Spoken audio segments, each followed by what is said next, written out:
Hello! Good morning. We are on stream this morning, and we are going to do some Melty teardown stuff today.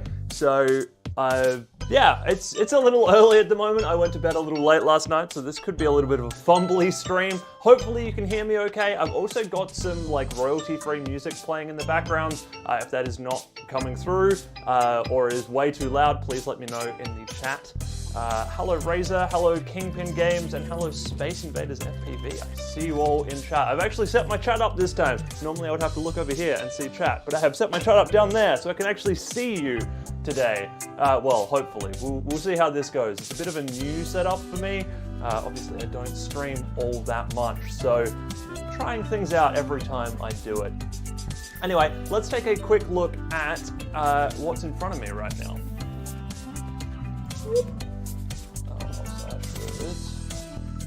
Mute that. Morning, it's even for me it's technically morning. Yeah, well, you know, once you've passed midnight, technically it's morning.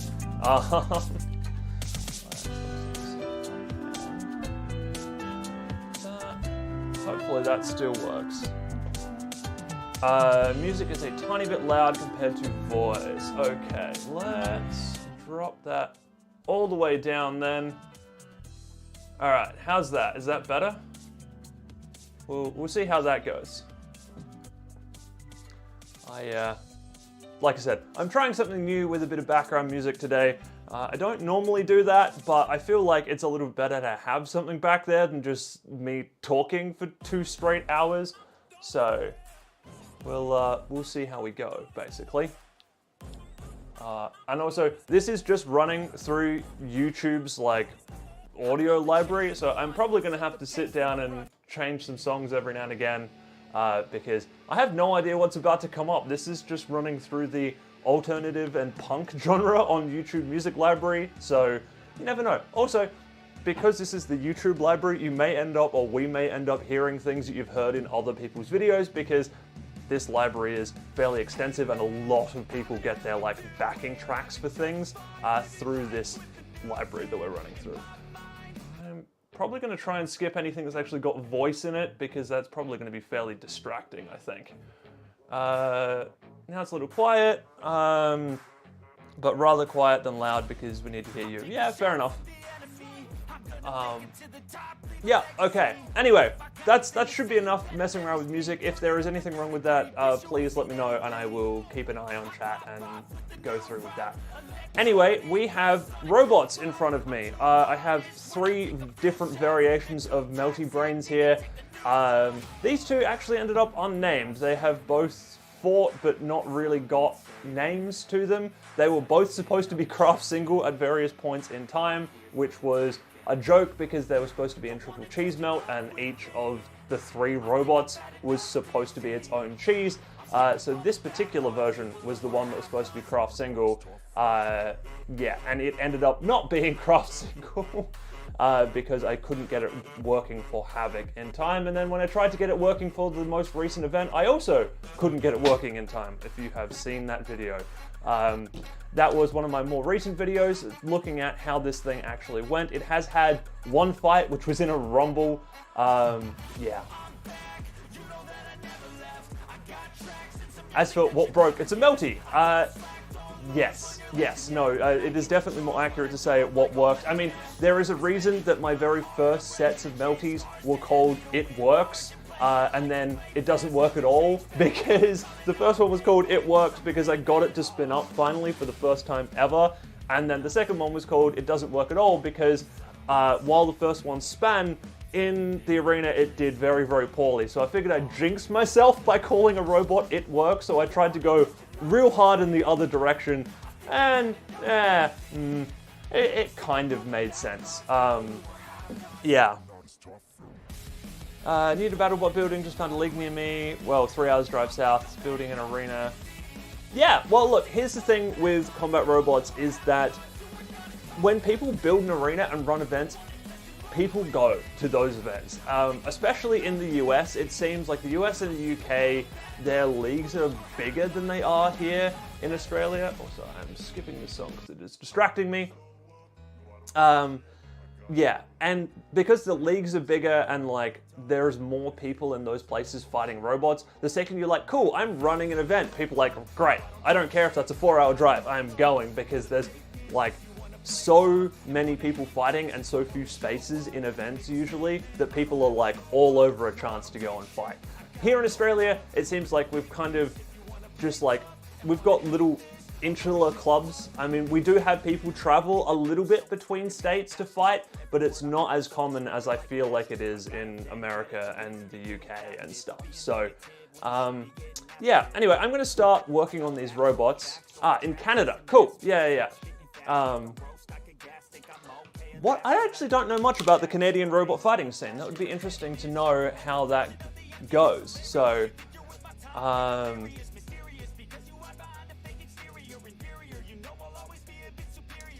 yeah.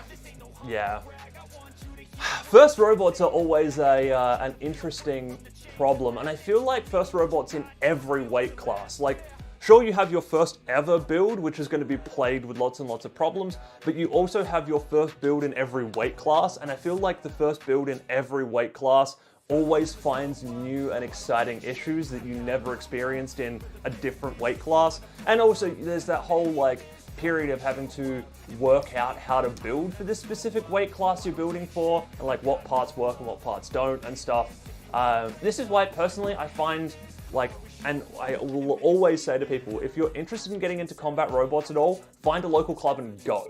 Because there is no better way to work out what to put in a robot like this than going and looking at what somebody else has put in a robot like this. And as long as people aren't like massively busy repairing their robots, people are pretty happy to talk about like what they've done in their builds. So it's a really good way of like working out what works and what doesn't, is just by going to an event and talking to people about it. And look, in some cases I understand that that's not like hugely possible to do. Some events, there's very little interaction between crowd and builders, and in some cases people are really, really far away, so they want to like have a robot ready so before they go. But yeah, look, absorbing as much information as you can about the robot league you're about to fight in is usually the best way to get started and kind of fix those like newbie errors, but you're always going to make some newbie errors. That is just the nature of being new to a thing. Yeah. And Jordan is in chat. Hello, Jordan. Looking at building a robot out of a Roomba. Yes, that is a classic. Not many people have actually done it, but a lot of people have talked about it, and it is an interesting concept. I'd love to see what you've done with that, because it's like I said, a lot of people have thought about it. It's one that's been on my backlog for a while here, and I probably won't get to it for a little while yet. Just because, I don't know, I don't actually know what weight class I'd want to put a Roomba bot in. You still make newbie errors, Jordan? Yeah, well, look, I mean, I would say I also still make newbie errors, and they just happen. Like I said, especially when you go up a weight class or like change to a weight class you've never done before, or you do something like make a multi-bot in a weight class, because, you know, at that point you're doing new things and you're trying to fit more into a weight than you have before. So, you know, it makes sense. And I also feel like while you're learning, you're going to make newbie errors, and effectively people learn forever. Like nobody I think is at a point in their life where they're not learning things anymore. And I don't think there's a single person in combat robots who won't go to an event and come away going, oh, I need to do this, or like this person was doing this with their drive system and that was a great idea and I want to do that. Like, everybody learns bits and pieces as we go through. So, you know, making errors, it's just part of that process, really. I'm making an ant weight with a 1.2 foot blade? Damn, okay. Hi, Bombardier. Wait, now, 150 gram ant weight or American ant weight, 1 pound ant weight? Because those are very, very different things. Yeah. I mean, either way, that's still a decent sized blade on an ant. Like, even if it's a 450 gram ant, that's still a good sized blade. Actually caved and built an ant, even The only place in the... Oh, fuck. Yeah, I hate the 4-inch cube rule. That thing should die. It should have died years ago at this point. There are so many cool ants you can build that don't fit into a 4-inch cube, and like, I don't know what issue the 4-inch cube rule is like actually trying to fix effectively. And look, maybe if somebody had ever explained to me why it was a good idea, I might feel differently about it, but from everything I've seen, it feels like restriction for restriction's sake, which I just dislike. Because there's a lot of creativity that can be had in an ant weight that doesn't fit in that 4-inch cube, and you've already got the issue of 150 grams. Like, 150 grams can be difficult to build to on its face, so having this additional issue of like jamming it into a 4-inch cube, I would assume has like turned a lot of builders away from the class in the UK. It's just a pain. You love the hijinks build. I need to bring that back. It's sitting on the shelf over there, right behind the camera right now.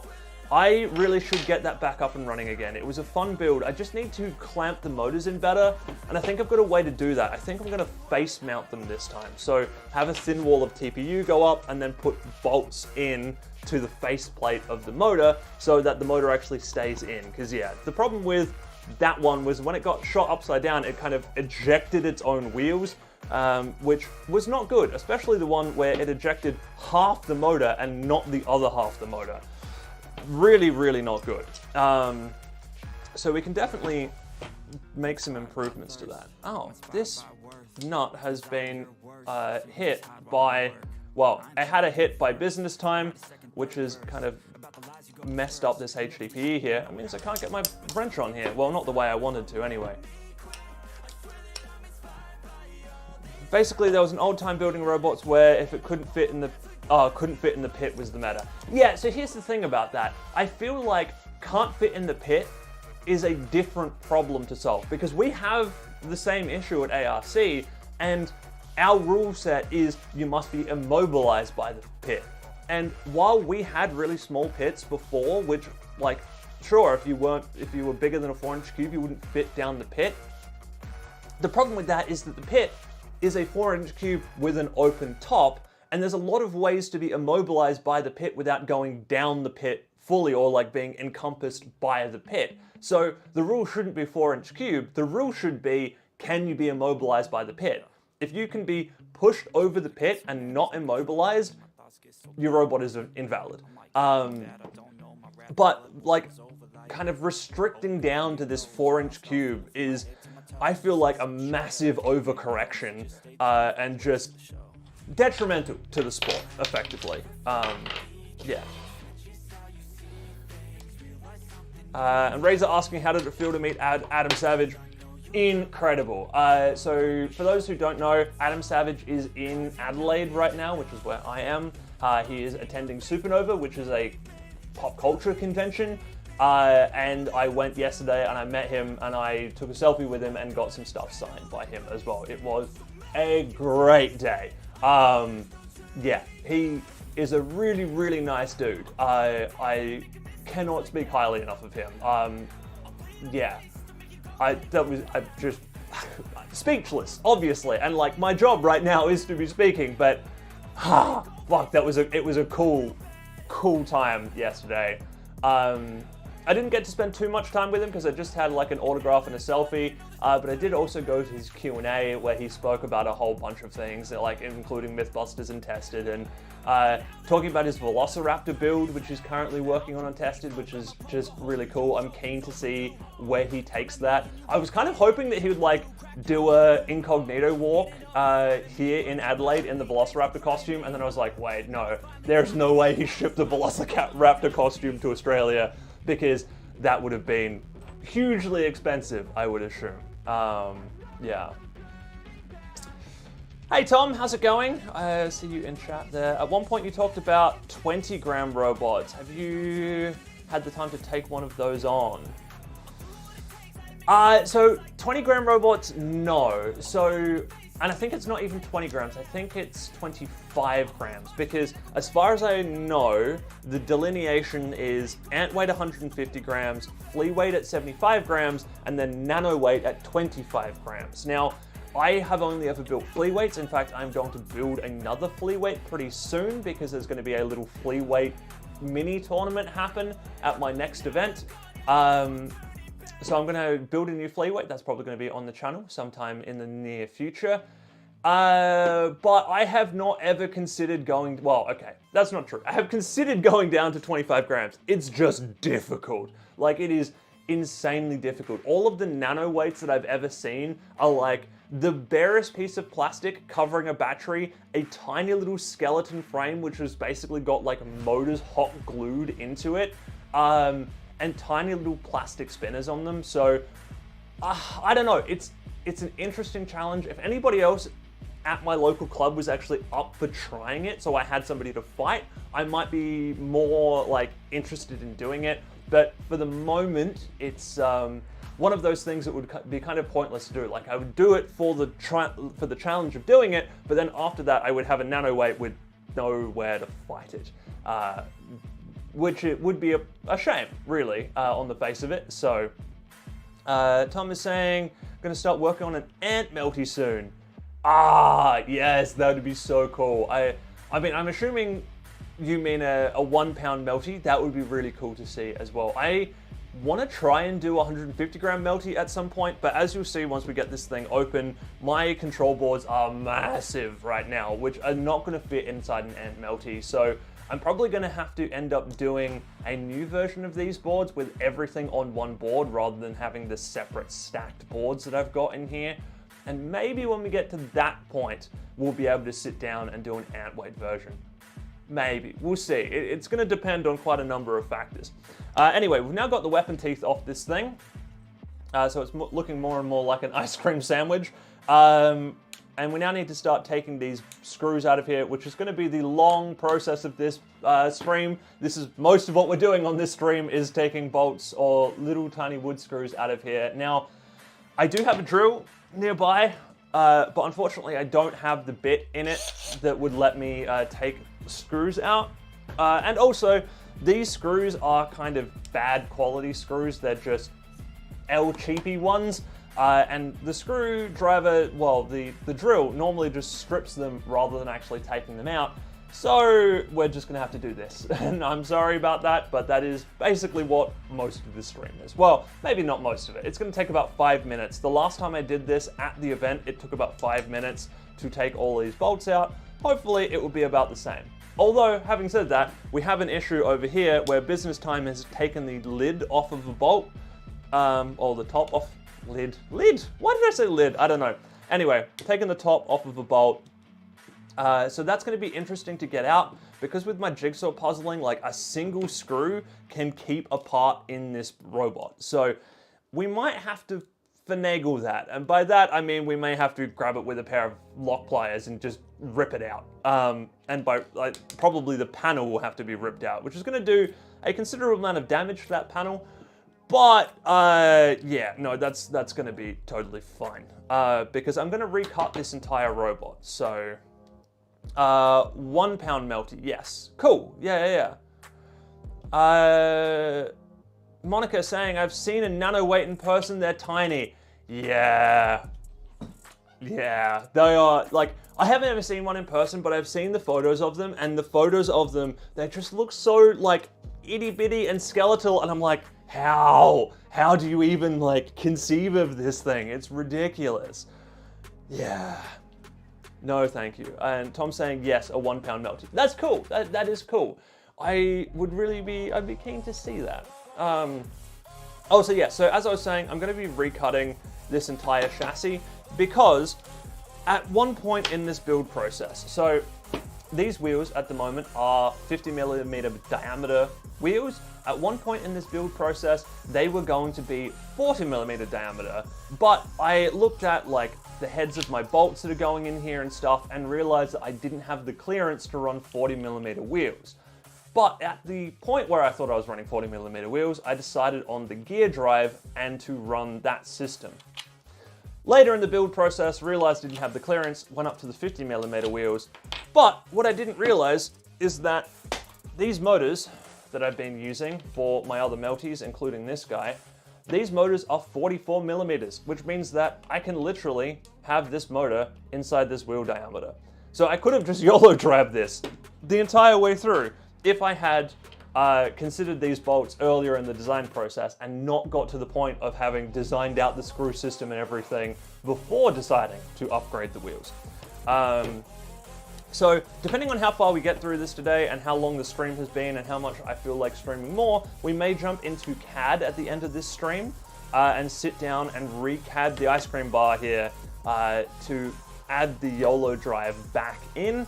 At least we'll do the plastics, because then I can get the plastics on the CNC machine and get that back kind of together, or like, yeah, something along those lines. I mean, it's going to take a little while to get this all back together anyway, because I would then need to redesign my molds for my polyurethane wheels and then recast those, and that's like a multi-day process. So it's going to be a little while away. And also, my next Beta Weight event is not until December, so I've got plenty of time on this one. But I do want to be a little more prepared for the next one than I was for this one, where I was building the robot right up until I left the house to go to the event, which unfortunately is somewhat my my event process, but it would be better if it wasn't.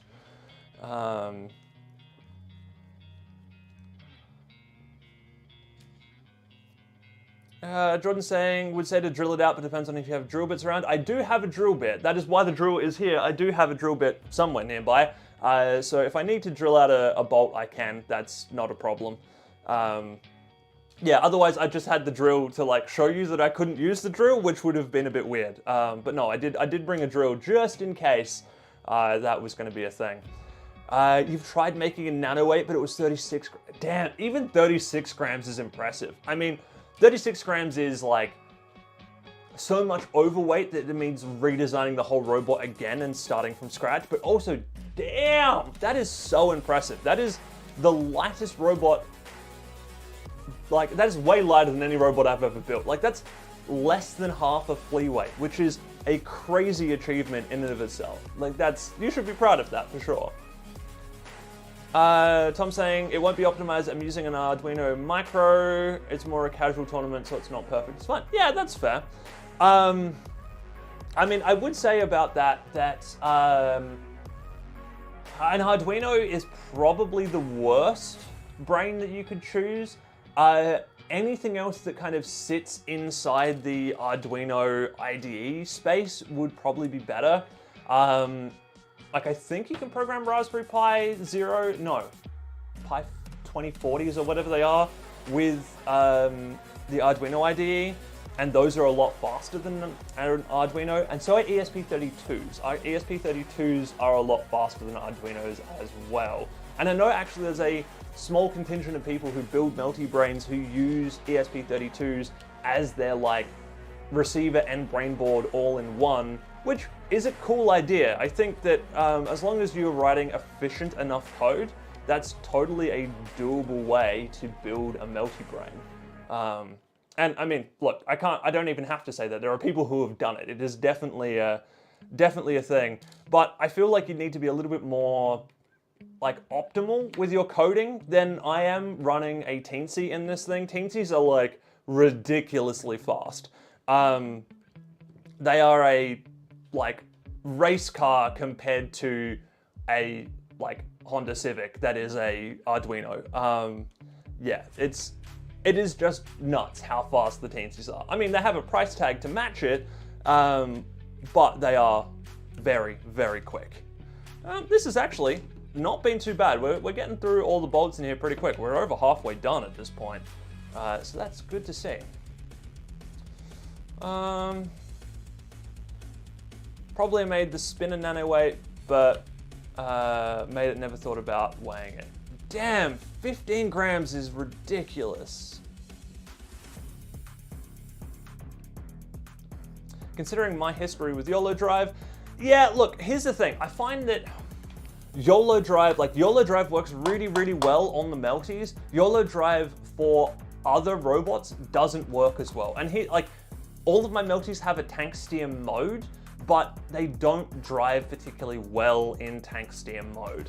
I feel like it's because I really need to do a specific YOLO drive mix, which has a lot more ramping and stuff in it than I currently use, but I haven't ever done that. And so my YOLO drive systems, if I'm driving conventional tank steer YOLO drive, it's a problem, basically. But for a multi-brain, it works fine, because you don't need to drive, you just need to be spun up really, really fast.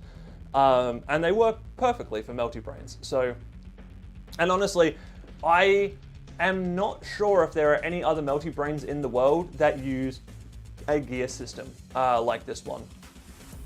Certainly not ones that I've seen myself. I'm just gonna grab a little drink.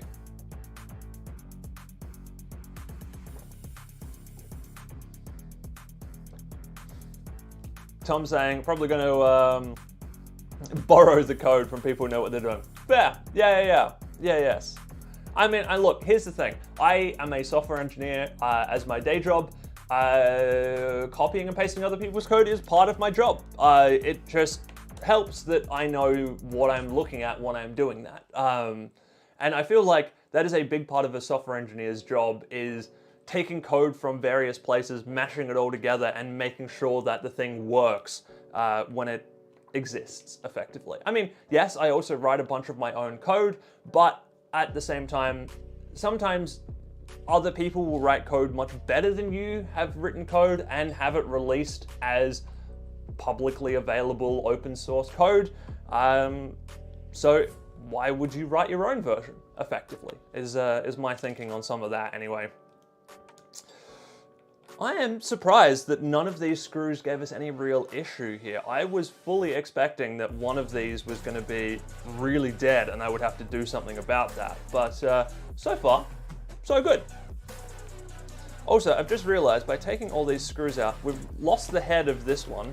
I should just be able to wrench straight up and actually get that out. It might take a little bit of force, but it should be possible, I think. All right. I mean, one way to find out, really.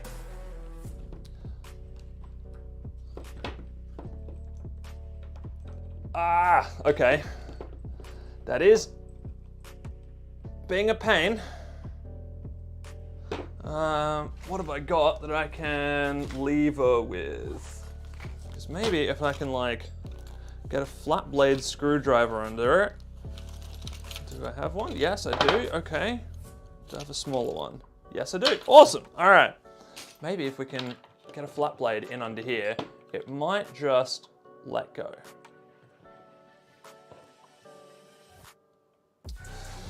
That might be asking a lot. Ah, come on.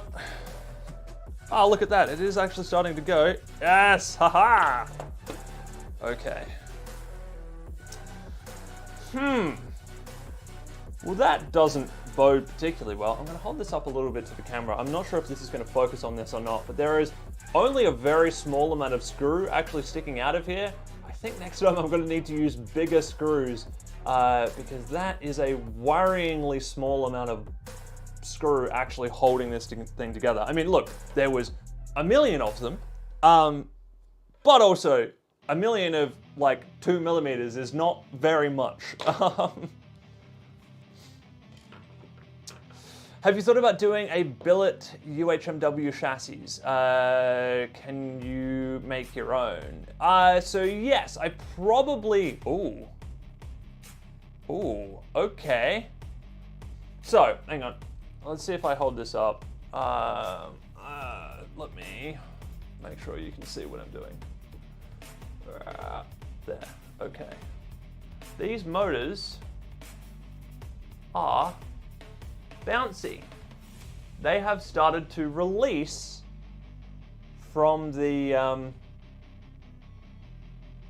think from the shaft of the motor. That would probably be the can is slipped up, which is not great. I'm just making sure you can actually see this while I do it. That's, oh boy.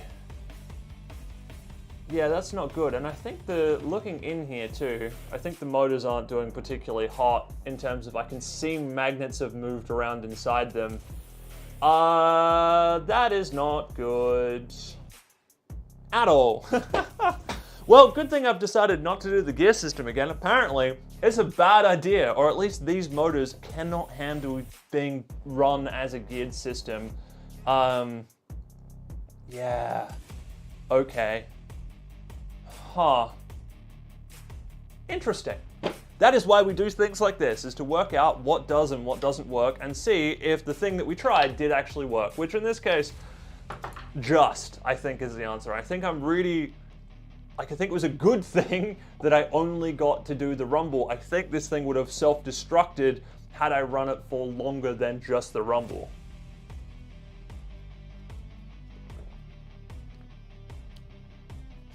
Are we about to yeet a can again? I mean, I think so. Yeah, I mean, the thing here is that the wheels would have stopped the can from yeeting fully, like they would have run into the TPU wheels, but that would have caused issues with rubbing and slowing down, which wouldn't have been great for the meltybrain. Also, this is possibly why the translation was really bad too, maybe? I don't know, actually. It's kind of actually part of the reason I'm keen to put a YOLO drive system on here is because I want to put a YOLO drive system on it, change nothing else, and just see if it translates. Because if it does, then that means that, yeah, something about this gear system was messing with the thing and making it, like, not translate. Which would be an interesting thing to work out what exactly was going wrong with it, but also if it means that melting off a YOLO drive is easier, then we just melty off a YOLO drive from here on out.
All right, try that. How's that?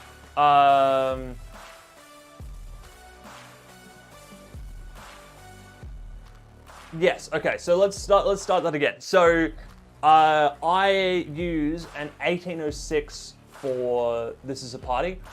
It is a DYS 1806, which is a bit weird because DYS as a company doesn't really do things anymore. Like they're just, you can contact DYS. They have a catalog of motors that you can order from, but if you do that, they want a large minimum order quantity. I got some more recently. I went in with an order with a bunch of people and bought some of their motors, but they really are pushing for like large quantity orders, and it doesn't seem like anybody is doing that and then reselling them, which is a shame because I like their motors. Their motors are really good quality. And yeah, those are what I normally use. Now, I see Jordan in the chat is saying that he runs 1507s, which is kind of a trend I'm starting to see, especially in ant weights in Australia, is people pushing their spinner motors lower and lower. I don't mind that practice, but I also feel like the lower you go, the more you have to double support the motor with a bearing on the other side and weapon in the middle somewhere, just to make sure things don't like die outright. Whereas the 1806 can last like 2 events before dying without having that whole extra support and bearing and stuff on it. So it's an interesting thing because I feel like people think they're getting a weight saving by putting a smaller motor in, but then they're having to like double support it and stuff. So I don't know. It could be, it could not be. I just use the bigger motor and yeah, go a little bit better. Yes, no, I did see that I was muted. Yeah. That was my bad. I pressed the wrong button in OBS just before. Yes. Thank you for saying it in chat. I did see chat eventually for you guys saying that I'm muted. Yeah. Razer saying they use a 2204. Yep, that's a good size motor too. I think I've used 2204s for some things as well in the past, but specifically for This Is a Party, I use the 1806s. Alright, so let's get our wiring harness out of here, take out these batteries. With the good wiring harness on them that actually survived, so this is one that's got silicon wire on the back of these JST connectors, and it does seem like it avoided all the issues. If it ain't broke, don't fix it. The lesson of Annie, really. So, yes, I would agree. But at the same time, like, all of the stuff that I tried in Annie was stuff that I was trying for not Annie, if that makes sense. So, like, the YOLO drive and the tangent drive and stuff were all like, I want to know if this works, but I wanted to know if that worked without building a whole new robot design and have it failing outright. Like, I knew that Annie could work, and Annie did really well, so she became a test bed. Hang on. I wasn't expecting YOLO Annie to do very well, and I wasn't expecting Tangent Drive Annie to do very well. Those were both learning experiences for me. And they taught me some things about both of those systems, which there is actually, I've got another Tangent Drive thing coming up.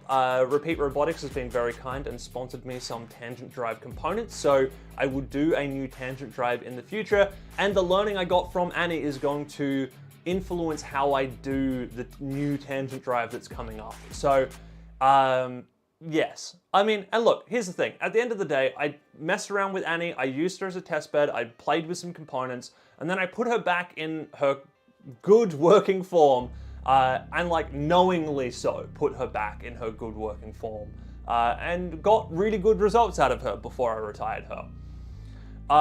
Look, having said that, I have been thinking about maybe bringing her back, but I think the thing that I want to do first is I want to build a non-Annie, non-Melty Beetle weight and do well with it, and then once I've got something else under my belt, then maybe Annie will return. Especially if I learn some things from a different Beetle that I can apply to a new version of Annie, then I will jump in and do a new version of Annie. But it's, yeah, I don't know.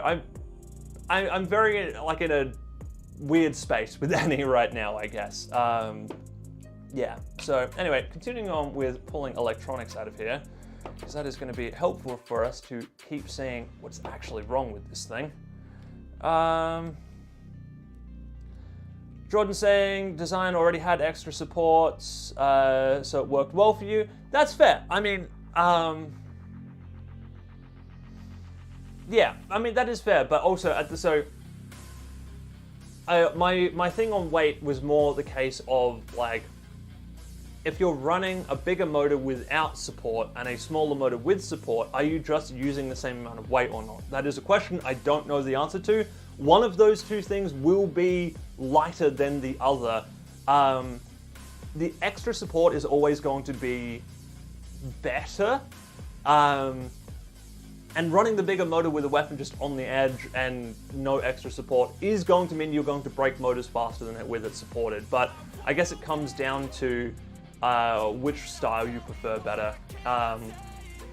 And also, like, if the smaller motor double support, like extra support, is lighter, then obviously that's the best solution, but I just haven't sat down and worked that out yet effectively. Thoughts on 2006 for a massive horizontal?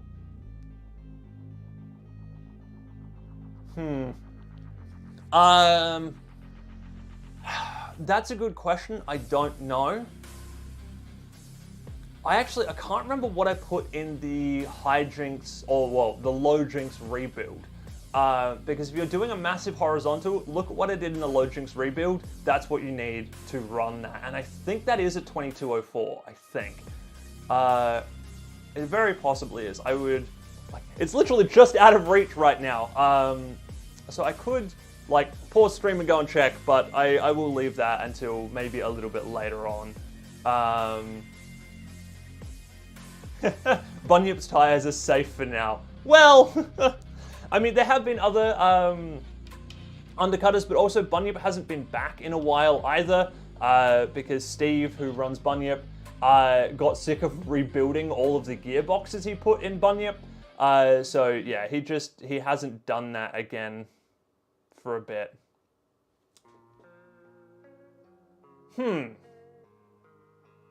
Interesting. That wire, I think, yeah, that's right. It's come off of there. Okay, yeah, that's just a fatigue joint. That's fine. It didn't actually overheat. That's cool. So this wire is the feedback wire for the ESC. These used to be how I worked out speed, because this feedback wire would feed into the brain of the board, of the Melty brain, and send back telemetry data, which was speed data. And then I could use that to track heading, but obviously I left it unplugged because I'm using the accelerometer now, and I broke it. So that was a good thing that I wasn't using it when it was broken, because that would have... Hey Andrew, did you figure out why it doesn't translate from a few days ago? Yeah, so I think so. Well, partially anyway. The motors have started shifting off their cans, which I think is changing their power output.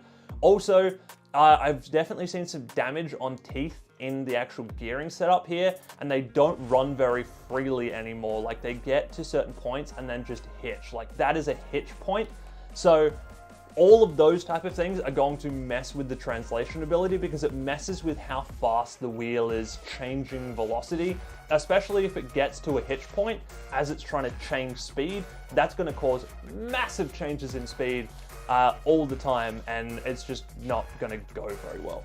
I also did say earlier too that this robot is going to go back to YOLO drive, because these are the YOLO drive motors that I run. They actually fit inside the wheel diameter I ended up running. There was a whole thing about the design process there, but needless to say, we are going to go back to YOLO drive on this robot for the next version, I think, especially now that I've seen that these motor cans were coming apart and yeah, not having a good time. Because the other thing too, I should point out with these motor cans is that motor cans, or like any level of motor, is very reliant on the magnets and the coils lining up. The more they line up, the better the motor runs, the more efficiently it runs, and the more power output it can do. The second that you have like your coils move away from your magnets, then only half of your magnetic field from your coils is touching your magnets, and therefore the motor, the output power for the motor disintegrates, like it disappears. And it's not even, like you would think that having half of your magnetic field in and half of your magnetic field out would mean half power. It's not even that, it's less than that because of how magnetic fields work. Magnetic fields are weird, and like, I'm pretty sure magnetic fields are falling off with the square of distance and things. Like, it becomes a mess. So even a tiny little gap like this is making a huge difference in the amount of output power these motors actually have to drop into the wheels and keeping the robot spinning, and then also translating, because of course they need to do that too. Tom Fark is saying, the hijinks blade is so much fun, had it on an angled horizontal and it was chaos. Oh, maybe that's what I need to do with it.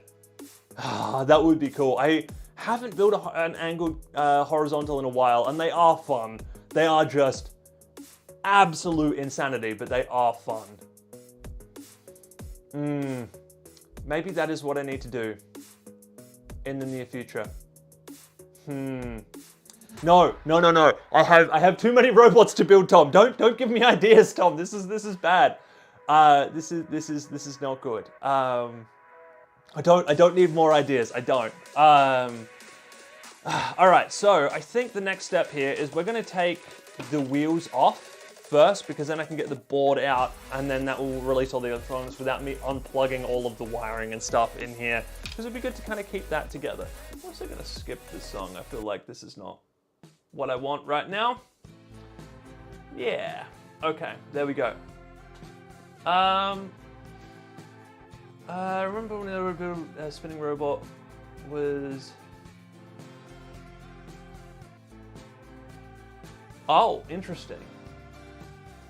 Okay, yeah, so Furiosa saying that doing a mechanical melty brain by shifting the wheels in and out, which there was a guy in Australia who tried a similar thing. He like had his wheels on little slide pods and he just like pushed them in and out at the various points in the rotation. It's an interesting concept.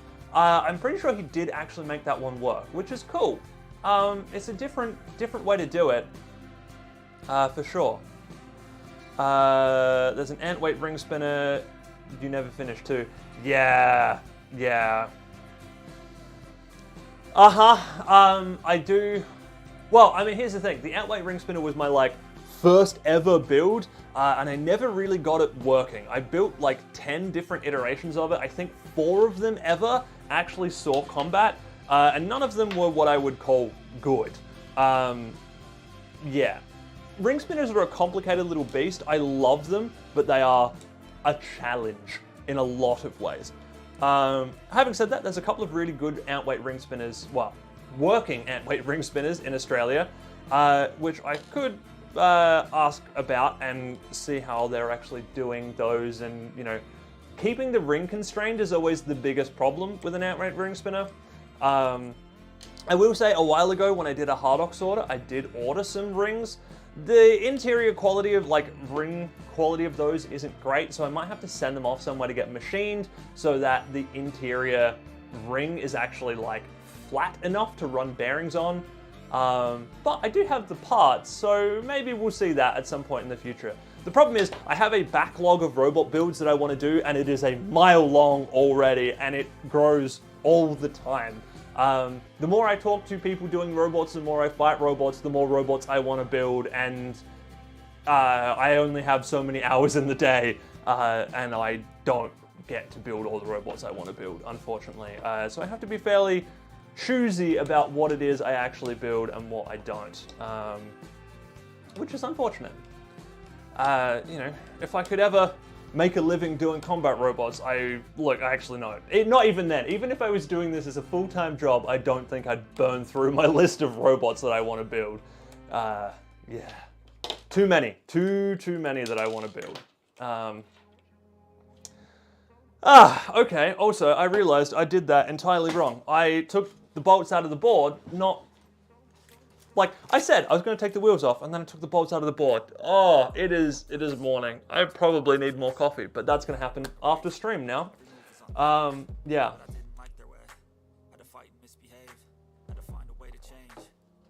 All right. Would it save time to 3D print the chassis? Here's the thing. I don't know how well a 3D printed Melty Brain would survive the way I build them. Because I have the teeth attached to the edge and just attached like that and not connected together, there's not a lot of internal structure keeping that together, and I feel like unless I was printing like carbon fiber nylon, which I cannot print, that's just a recipe for like the thing ripping itself to pieces the first time I spin it up effectively. Yeah, and TPU is kind of like the best I could do, and I don't think it would be strong enough, realistically. I do have a set of teeth that is connected together with a ring, so maybe I could do it that way.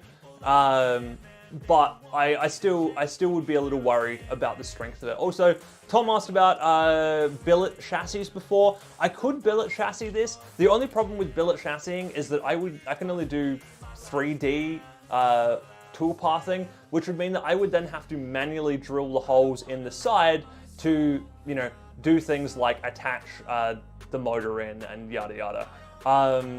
So that, like, I could do that, but I feel like those are going to be less accurate, and with a multi-brain, I really, really want my wheels to be as accurately in line as I possibly can, which I feel like at this point in time, my best way to do it is to jigsaw puzzle like I've done with this particular build.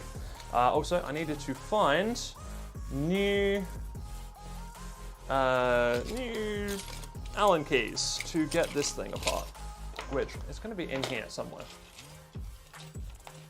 Where were we?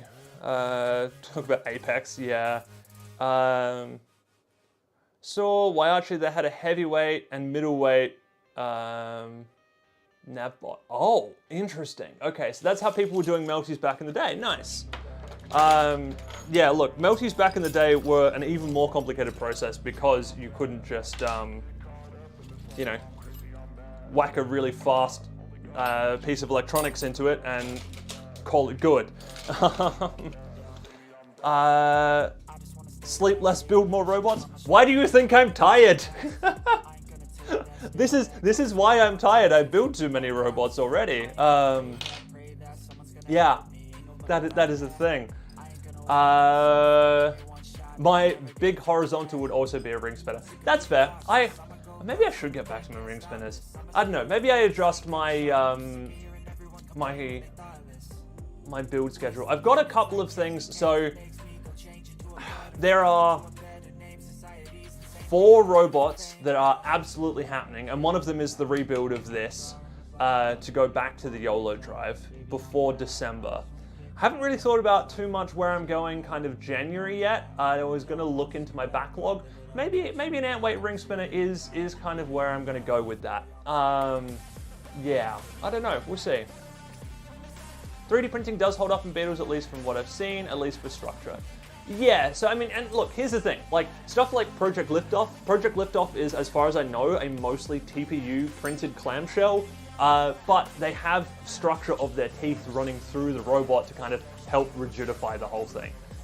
From memory, anyway. Jim could say more about that, but yeah, I know it's possible. I like this style at the moment, and it's an easy enough thing for me to do. A big problem is there is not enough comps near me, and HRL is a 5-hour drive. Oh, yeah, no, that would be a problem. I mean, I am lucky that I have a competition in my hometown that fights every month. That is a massive, massive blessing. And honestly, without that, if it was that I had to travel interstate for robots, I would probably only do it a couple of times a year. And there is a possibility that Team Panic would not exist because I would not have enough content to output to have made it feel like that was worthwhile, effectively. Yeah, especially back when I was doing a video a week. Like, I started this channel based on a video a week, and I feel like I wouldn't have started this channel if I couldn't have done a video a week, effectively. Which, again, a video a week was really helped out by the fact that there was a competition every single month, and I was taking multiple robots to competitions, which meant that I could do multiple build videos and then multiple fight reports and stuff. Made it a lot easier to kind of fill out a schedule back when I was doing all of that. Okay, so we've got the wheels off, and yes, these gears are in rough shape. They are not doing very well. Hang on, where's the camera? It's not going to focus on those at all, I don't think. Maybe this camera will focus on it? Nope, that's even worse. But yeah, these gear teeth are bad. They have started shredding away down where the other gear is attached to them. This one in particular isn't actually as bad. This one is really getting chewed up. Like, you can see all the little fuzzies on the edge of that, I hope. Hang on, where are we? There we go. Now you can see all the little fuzzies on the edge of that. It has been really chewed away, and the teeth are like missing chunks and stuff. This is bleh. Not what you want to see out of a gear tooth that is running a Melty brain. Again, one side is better than the other. I'm really not sure why that is the case. Also, the other thing that I saw was that I used bushings. These are just a cheap 8mm bushing. I used these to kind of space these bolts out because the bolts were too long and would have been touching inside the robot if I hadn't. This one survived perfectly fine. This one split itself open. And I am confused by that. I didn't think that would be a thing. Maybe I over-tightened that side. Maybe that's part of the reason things didn't quite work the way they were supposed to. Let's skip on through this song, I think. Yeah. The second is a vector of his massive beard. He makes a ring spinner called Q that he made a clamshell design with only... Interesting. Okay. I'll have to see if I can find that. A ring spinner called Q.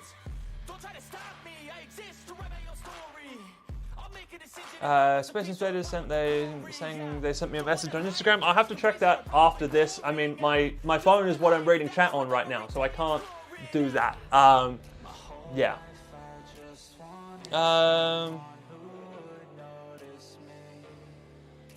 Chris. Okay, I don't know how to pronounce that last name, but I will have to have a look at that. Hello, Astronaut. Actually, I'm just going to very quickly right now copy that name from chat so that I have that for later and can look up his builds. Sorry, just doing that. Okay, putting his name into YouTube, I am getting a orthopedic surgeon. That is not the right person. That's fine. I will look at that later on. Yes. Anyway, yeah. I mean, if he's got details out somewhere about that, I will have a look because yeah, it sounds interesting to have a look at. Yeah, so now we've got all of that stuff out, we can actually finally take the electronics out, which has also got the little, like, standoff pad underneath it. Alright, I'm making a mess here. Let's start organizing a little bit too. That's cut.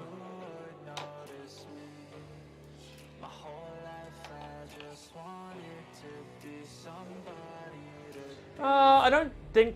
What, is he? He might be. Interesting.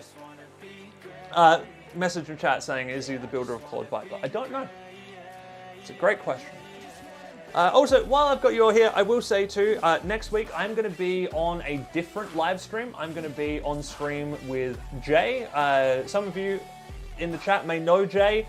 Jay is the person who took 2 mechs to NHRL.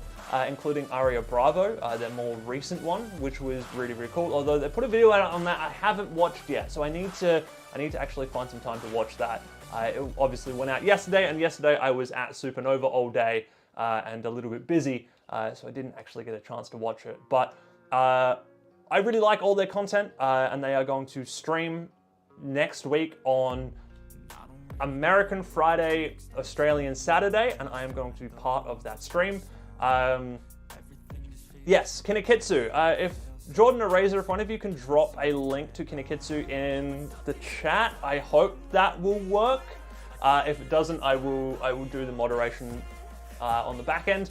But yeah, if you want to see more of me next week, jump on over to Kinikitsu's channel because that is where I'll be, and I will be there talking about all sorts of things.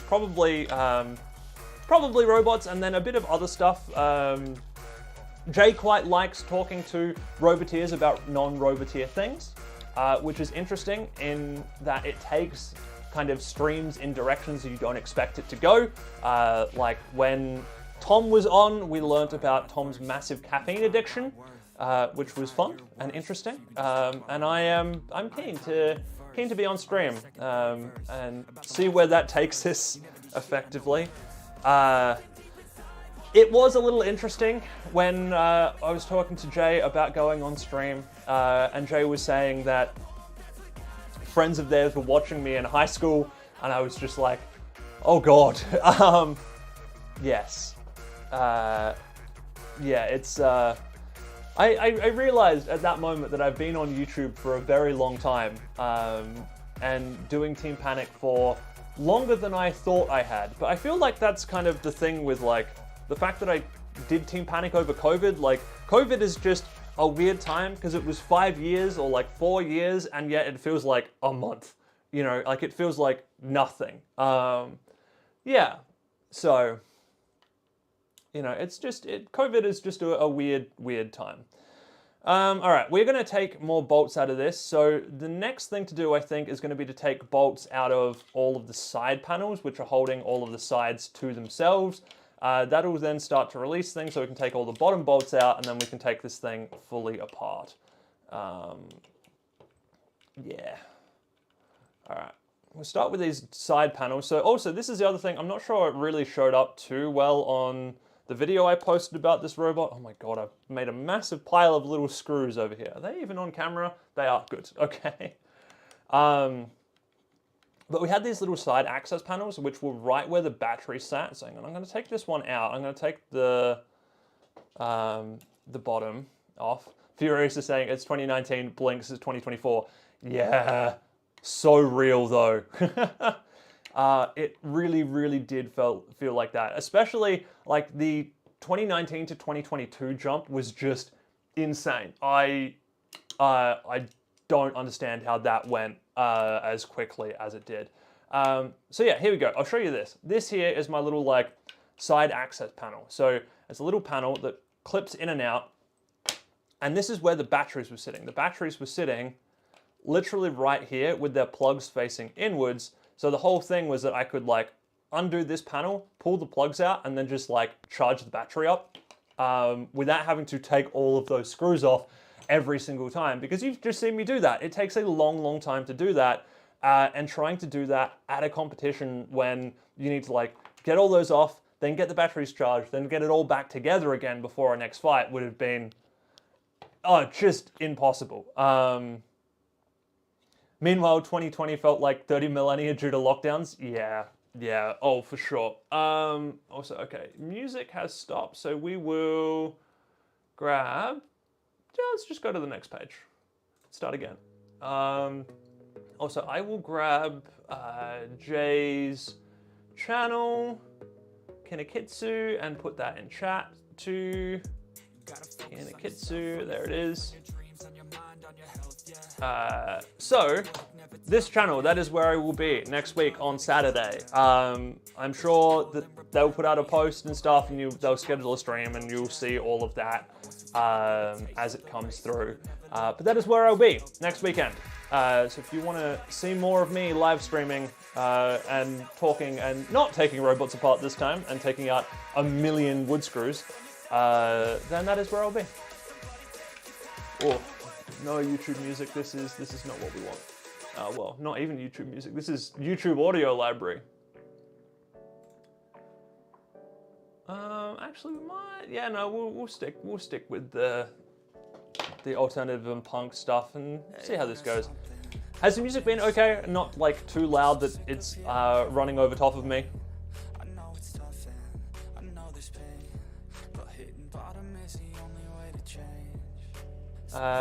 King Pie Games saying, I've watched this great channel. Yeah, I agree. I quite like all the content that they've put out over there. Furiosa saying, as for the whole too many robots I want to build, you only have one, but it's complicated and need to build others to work up to it.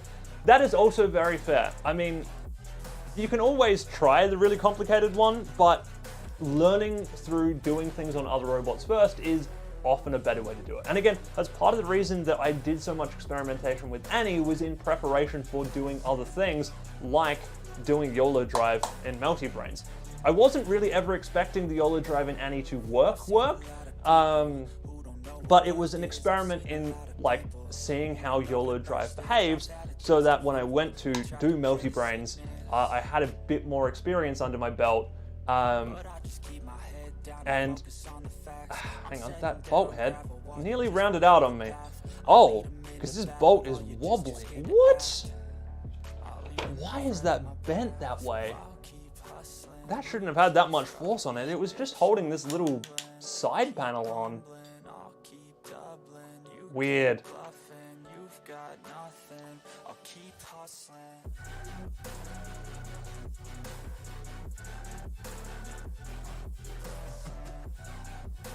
Music is fine. Music is good and good vibe. Nice, okay. That is great. She's grown a long way since the stick 2 of the biggest spinner in the game on a box. Yeah.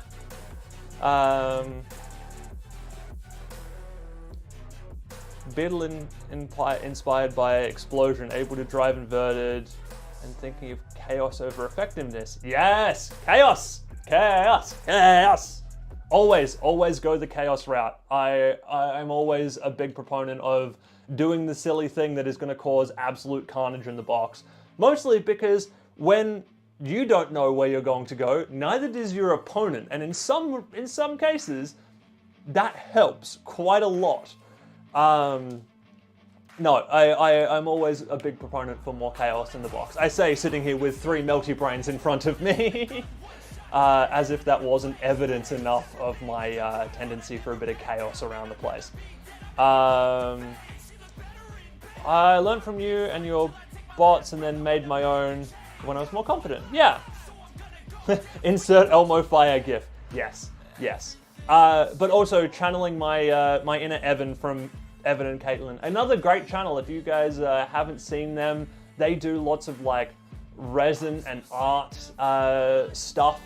They're a really good channel. They're quite a good maker channel. If you like making channels that aren't in any way combat robot related. Evan and Caitlin, they're good. I watch them quite a lot. Them and Peter Brown is the other one that I watch quite a lot that are like non-combat robot-y type arts and crafty channels. But specifically the Chaos is from Evan and Caitlin. Because Evan is a giant chaos gremlin and it's great.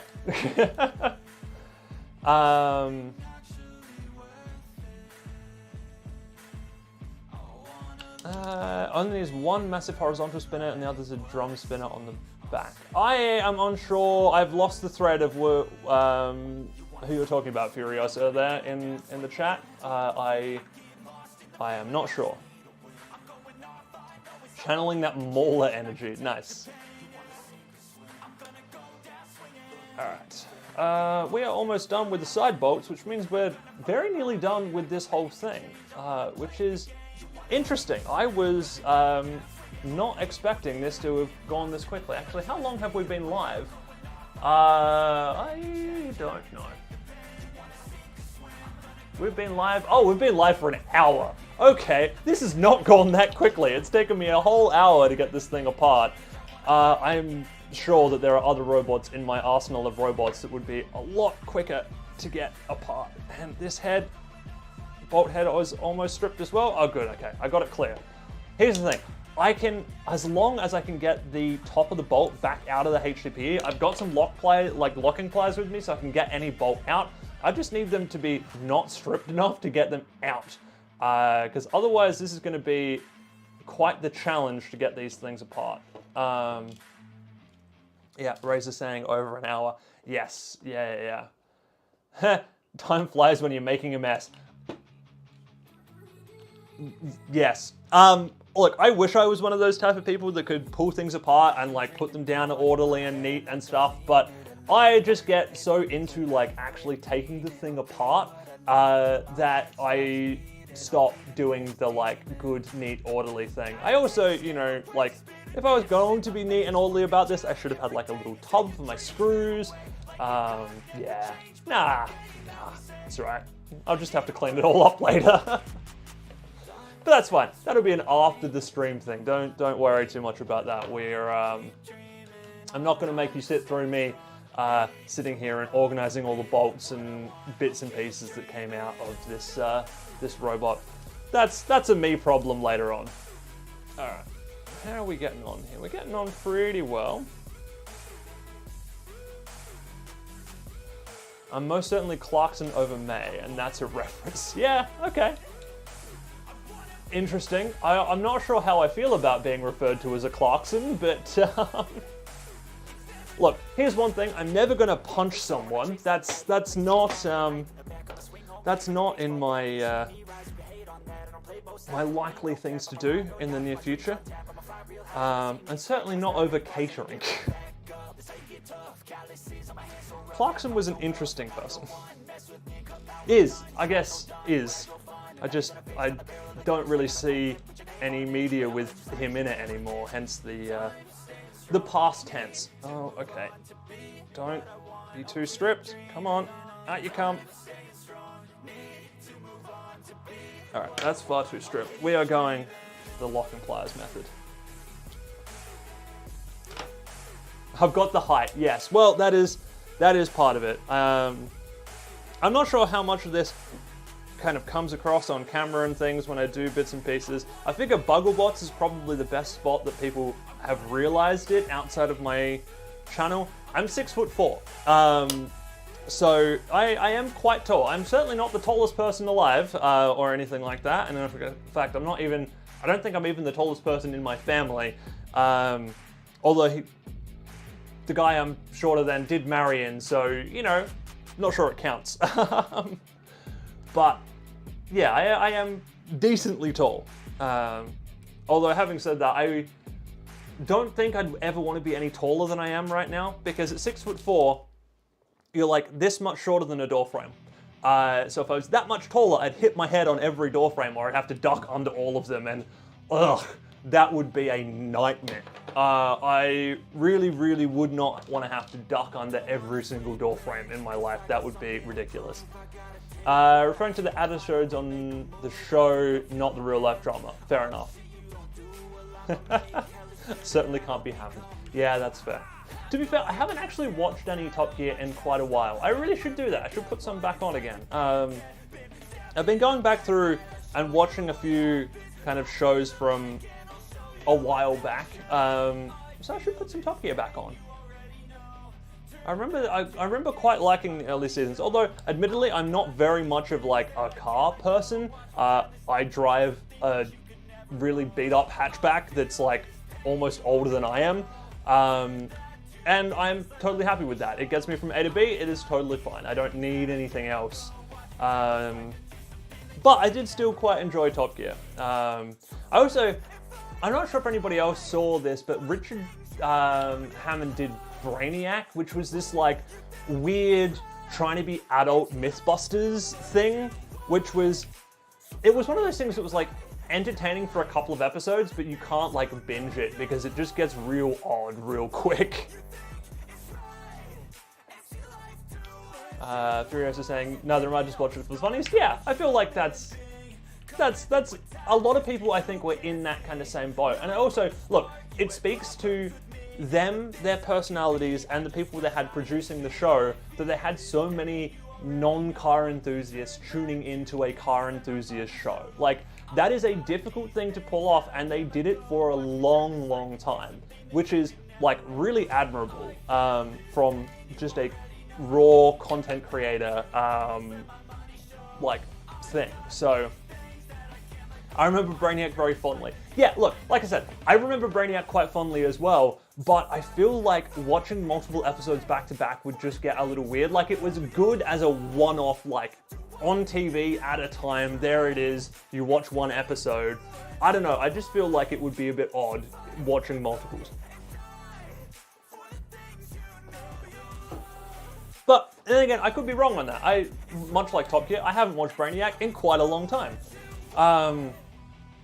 So maybe that is another thing I should put down to watch some more of, and just see if my memory of it holds any water at all. Because that's the other thing too, I find, is that going back and watching things can be really interesting because, yeah, some things aren't quite how you remember them being. You remember, like, well, at least personally, I find that there's been a bunch of like movies and stuff that I've watched where I've remembered parts of the movie and totally missed entire other sections of the movie, which like recontextualize everything I remember about the movie, and I'm like, I don't know I like this much anymore. He did this Great Escapes as well with Tori Belleci. Oh, interesting. I need to go watch that because I didn't know that Tori had done much else outside of Mythbusters and White Rabbit, and I should definitely go and give that a bit of a watch then. Yeah, that'd be cool. That'd be interesting. There was also the fact that they ran into trouble with US immigration because they had a documentary visa, but someone decided they were an entertain. Oh, yeah. Yeah. Look, that's kind of the thing with bureaucracy is that you really, really need to cross all your I's and dot all your T's because, yeah, otherwise things can go south very quickly. And especially in a country like America where they really, really don't like, well, they have a lot of political interest in illegal immigration and things. You really want to make sure that you can't be made a very public example of, because if you can be made a very public example of, somebody will. And yeah, I feel like you run a bigger risk of that in America than you run anywhere else. Had that problem with the Goonies. The version that I watched growing up was recorded from TV, and when I watched the whole movie, there was scenes I didn't even know existed. Oh, interesting. Yeah, okay. That is interesting.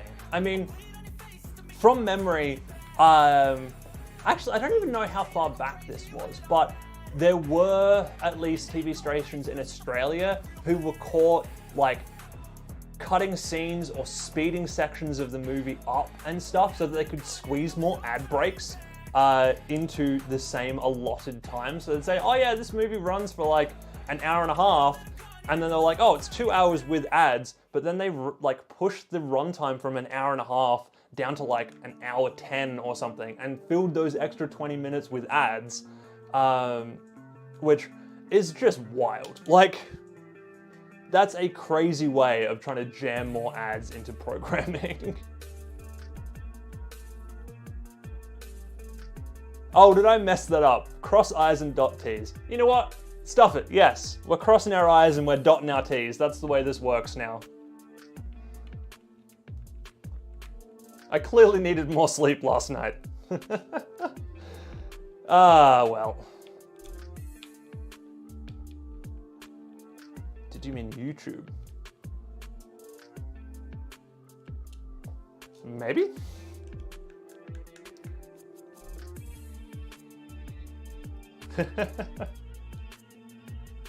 Alright, we're almost done here. This is 2 screws left. Look at this. Woo! Well, 2 screws left and then the 6 that are holding the motors in place, and then we're going to be done. Because I'm basically the only thing holding this together right now. If I let go, I could lose half of these panels in here. Did you get a chance to watch the long-awaited BattleBots All-Stars video? I haven't yet, no, that's, it's on my list for today, actually. That and Jay's video are on my list for today, so I should definitely check those out. Oh, on the whole stuffing stuff full of ads thing. Yeah.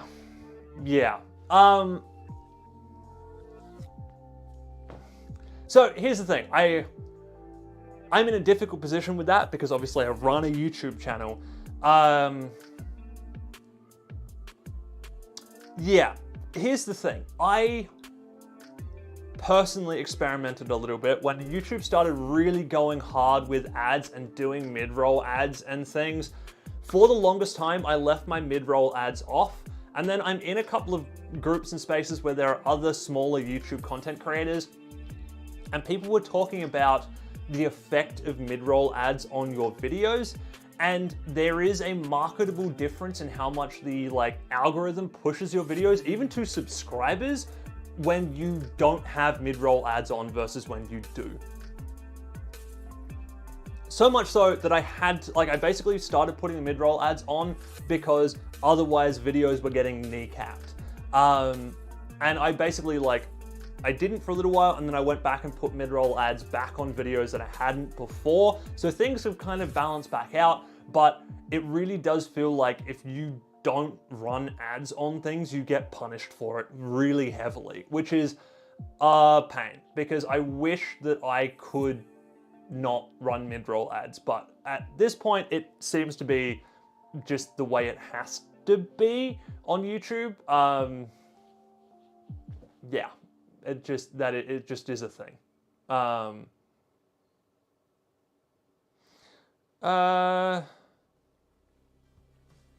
If an ad comes on, it just makes me hate the company advertising. You never get. Yeah, that's fair. That's fair. Yeah, I mean, I feel like all of the ads on YouTube and all of the like ad reads on YouTube, you get like the same advertisers over and over and over and over and over again. And look, it's part of the reason that I don't think I'm ever going to do YouTube as a full-time career, because I don't want to be part of like Better Help Month, you know, where I'm sure that a lot of you out there, if you watch a lot of YouTube, you know about Better Help Month, because it's the month where all of your content creators all spruik BetterHelp for this, like for the month, all at the same time, and then next month it's not BetterHelp month, it's like HelloFresh month, or it's NordVPN month, or whatever. And it always seems like the ad deals and the brand deals line up in such a way that it's like, cool, it is just this month and you're seeing this company like a million times, and the next month you're seeing this company a million times. And it gets frustrating and annoying from a viewer's perspective. So I would rather not have to rely on that type of thing to make my living. Yeah. I don't do ad reads. That's the other thing I don't do, is that like, sure, I get sponsored by PCBWay and I get sponsored by people sending me parts and things, but I have never like sat here and gone to camera, you know, X company does this and this and this, and here is a piece of text that they have handed me, and I have to read it to you, to the camera, and halt my entire video to make this like block of text that a company has given me, make it across to you on camera. Like, I don't like personally doing that type of stuff. I mean, again, I understand that for people who make their entire living off YouTube, it is like mandatory effectively. But it just doesn't vibe with me, at least not at this point in my life. Things could change in the future, but for right now, I am happier not doing a like copy read, because that's what that is called. Like, you would get those people who are getting their like BetterHelp ads or their HelloFresh ads or whatever, they are going to be given corporate copy, which is effectively like a page of stuff you have to say, and you have to hit all these talking points in the right order and stuff. For the brand deal to go through, and then for that creator to be paid the money that they need to live and keep creating content and stuff. So, yeah.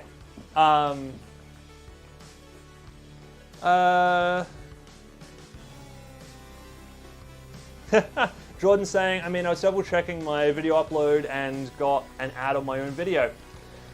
Yep, that is a thing.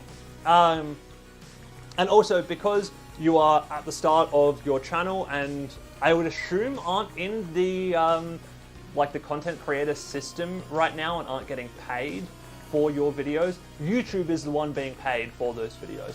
Because I'm not sure if people know this or not, and I'm just going to very, very quickly, like, I'm going to end cap this rant on YouTube ads by talking about a thing that YouTube did that I hate with a passion. So I've been on YouTube a long, long time, right? I had 2 channels before Team Panic. My second channel got monetized. When I was starting up Team Panic, I was just about to hit the monetization requirements for Team Panic, and then they changed them. So I had to do a whole bunch more stuff to gain the new monetization requirements. Basically, they pushed a whole bunch of extra requirements, including more watch time and more subscribers and stuff. And they did this under the guise of various different things, including saying that it wasn't worth it for them to take money from people who were making, or like, it wasn't worth it for them to put ads in front of videos that were like under 100 views or whatever, because the amount of click-through from those was not enough to be making enough money for the creator and YouTube to share. And so basically YouTube was like, there's not enough money in this for us. We're not letting you do this. You need to be bigger. Get yourself bigger, and then we'll monetize your videos for you. I was like, cool, all right. That sucks because I had to like redo, like I had to push through a bunch of extra stuff to then monetize Team Panic. But at least their reasoning kind of made sense, and I was like, sure, whatever. The biggest problem with all of this was that 2 or 3 years after they made this change saying it is not worth it for us to monetize the small videos, they turned around and they said, by the way, every video on YouTube is now being monetized. If you are not, like if your channel is not monetized, doesn't matter. We are going to put ads on your video and we are going to take all of the revenue from your videos. So what they were saying is that if you're too small to make money for them and you, they're just going to take all of the pie until you get big enough to monetize your channel, which is a scummy move in my opinion. Sure, there was 3 years or so between those two announcements happening. Actually, it might not even been that long. Maybe it was 1.5 years. It was certainly less time than it should have been, but they definitely did the thing of like, you're too small, we're not giving you any money, and we're not taking any money either. Oh, ha ha, guess what? We're actually going to take all that money now. Bye. Like, that was just kind of a dick move. In my opinion, it's just a dick move.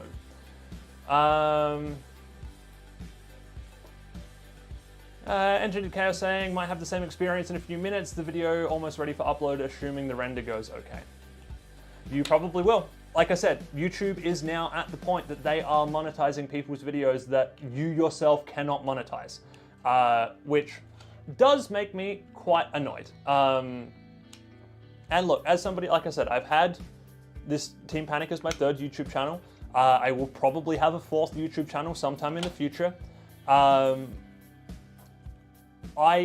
just annoyed about the fact that, you know, if I go ahead and do a 4th YouTube channel, I'm going to have to go through a whole period where YouTube is getting paid for content that I create and then not bothering to pay me either, which, like, yeah, just kind of sucks, really, at the end of the day.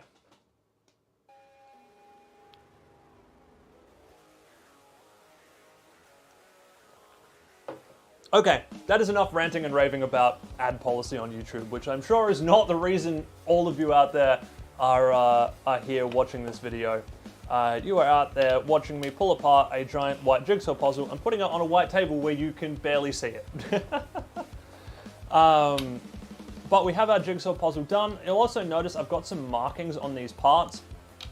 That was so that I actually could put this thing back together properly. I will never get this thing back together correctly now because all of the bolt holes for all of the screws were drilled independently into parts, which means that each of these parts can only go back in one spot, in one orientation, despite the fact that, like, so these two parts are identical other than where the holes are drilled.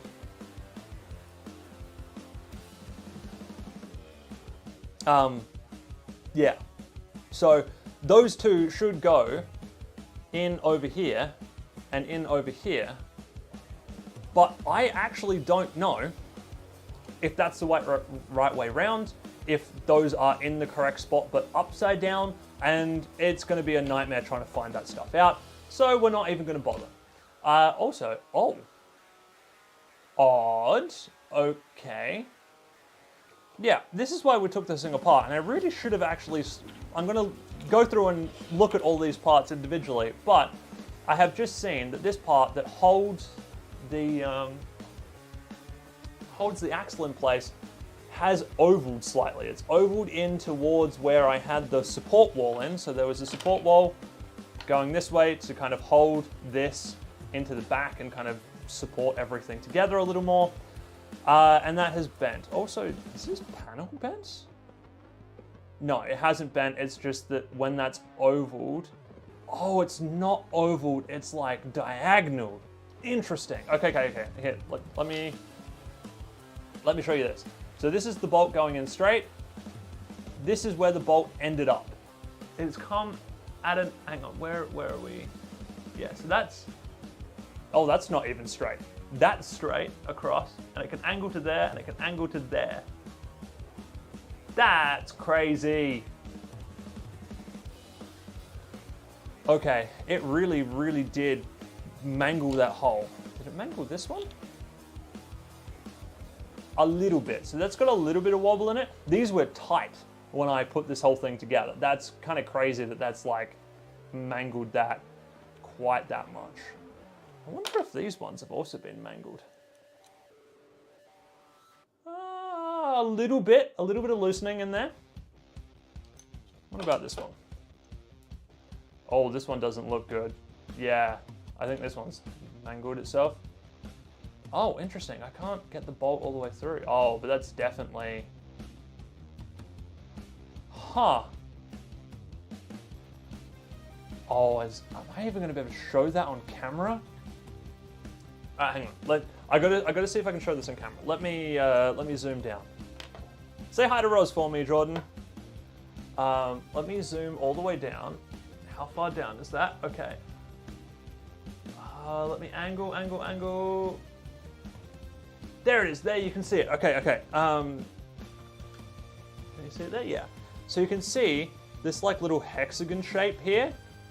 That would be where the nylon, or the nylock nut has been forced over and embedded into the HDPE. That's crazy. That is an insane amount of movement. Where are you? Come on, come back. There it is. Yeah. That's an insane amount of movement. That has shifted well off axis. Like this is axis, and it's shifted over. How far has it shifted over? Like 3 mil. What? No way. Is that why the gears are wearing down? You know what? Very likely, actually. Yeah, that would have put strain on these gears. And yes, it is on the side where the gear teeth were chipping away, because one of these has got TPU like embedded in the teeth and one of them doesn't. And it definitely looks like this is the one where things have bent out of shape, and that's why it's ground the gear teeth. Good call, Razor. You got that in one there. All right, let's zoom back out. Up. That's far enough there. Cool. Okay, well, that has taught us a little bit. There you go. I think the next time, if I'm going to do this, I am going to have to put metal in to hold the axles in place so that they don't do that again. But again, I'm not sure if I am going to run gears next time, because this seems like there has just been a number of issues, which meant had we continued fighting this thing, it would have died multiple times. Yeah.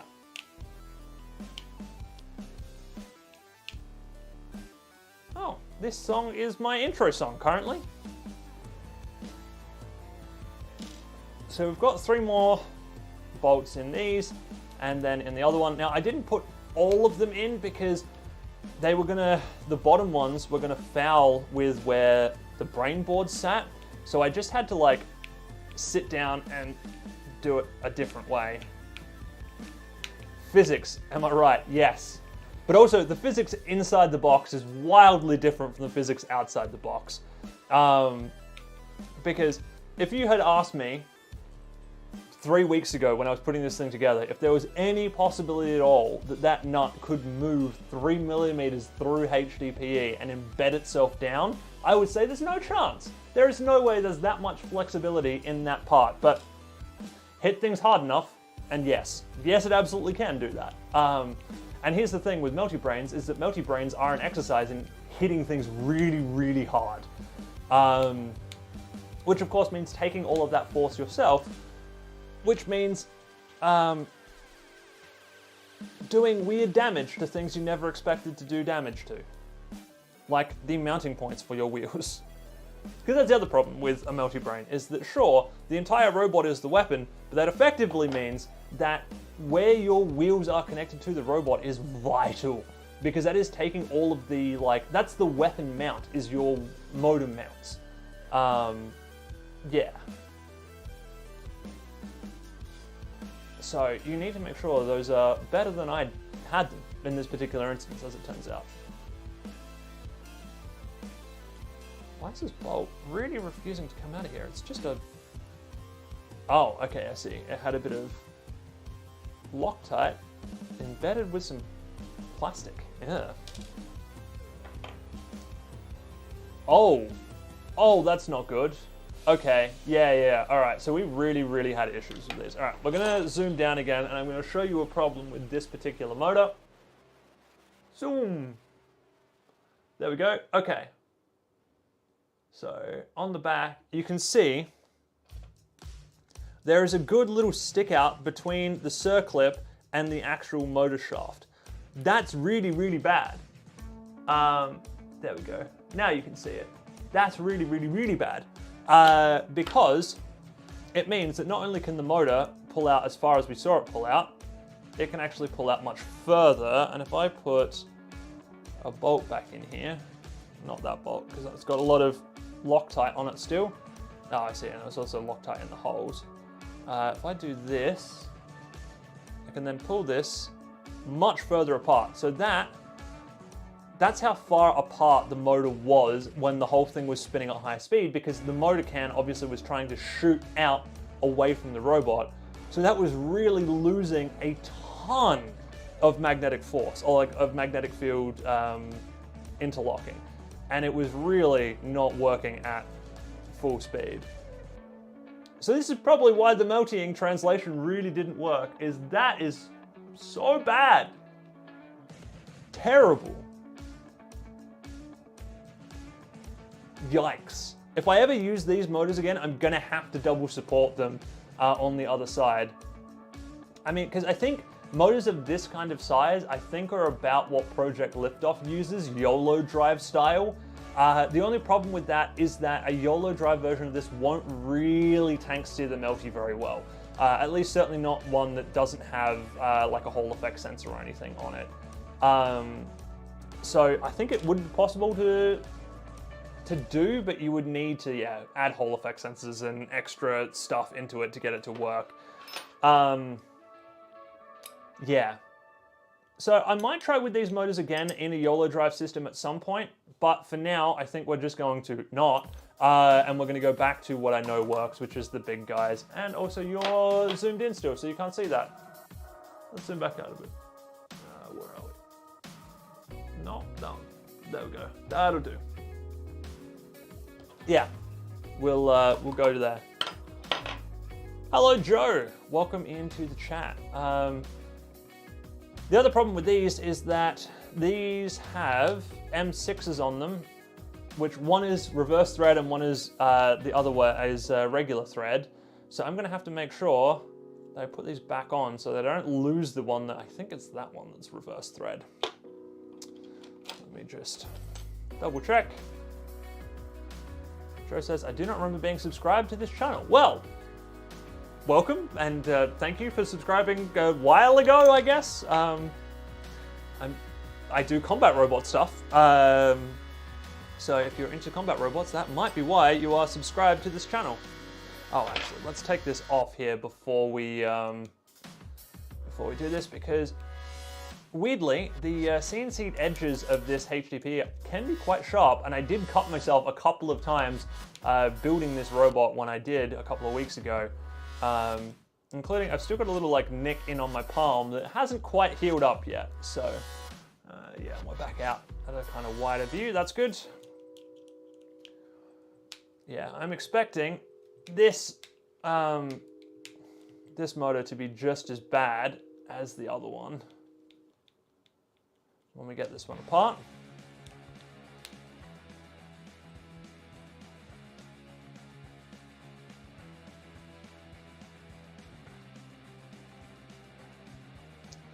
Oh yeah, no, this is exactly the same thing. A little less so, actually, I think. Let me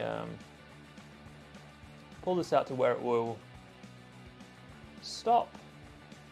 Okay, it's not quite as bad, but it's certainly bad. I mean, this is also the one that was on the side where everything shifted, and that may have affected how far it could actually move out before the top of the nut hit the wheel and stopped it from going any further, which may have stopped quite so much damage to this motor. Either way, none of that is good. We don't like seeing that at all. Where is that? We're gonna do this. Push all the way through with those. Cool. Yeah, because they had a bit of Loctite on them, so they weren't going anywhere. What ended up happening in the Rumble Saturday? Montana says hi, by the way. Hi, Callum. And yeah, so in the Rumble, I got trapped under business time after business time's weapon died, which is how I went out of the Rumble. As for why it wasn't translating in the Rumble, looking at all of the debris around me, a couple of things happened. The motors died and started extending themselves, which is really, really not good. So the motor can was coming off the actual motor, and that meant that it was losing a lot of power while it was spun up. We also found out that the axles were off center. So is it this one? No, it's not that one. Where's the broken one? Not that one, and not that one. Where did I put the broken ones? Oh, there we go. This one. And that one. Yeah. The holes that I held my axles through rounded out to the point that the axles were really loose and bad, which caused binding and destroyed a gear effectively. All of which was to say that it was just never going to translate. I'm actually surprised I managed to get a heading working on the thing, given all of the stuff that we've seen today. It looks like it's actually incredible that it ever got a heading at all, given how disastrous this gear drive system seems to have been in the end. Joe saying, can't remember, but remember being into BattleBots a while back. Well, there you go. That actually could be it. If you were into BattleBots in 2019, I was posting stuff about Gemini, Team Gemini. I went over and was on Team Gemini in that BattleBots in 2019. And I drove a couple of their fights as well while I was over there. So that could be it. Or you could have maybe been looking at building your own. I do a lot of like tutorials and stuff for littler robots. Yeah. And yes, as Jordan is saying, this is technically mini BattleBots. It is 100% mini BattleBots. Or, you know, BattleBots is big combat robots. Either way around, you slice it, it is all the same thing. Just at different scales and, you know, different amounts of needing shitloads of money. Because, yeah, at my level, you don't need lots of money, but, you know, having a full-time job does help build combat robots. As unfortunate as that is to say, it takes time and money and tools and equipment and raw materials and electronics and, you know, all of that kind of fun stuff. All of the stuff I have littered all over this desk right now. Yeah. Yeah. There we go. That is the whole robot pulled apart. I needed to go through these HDPE pieces.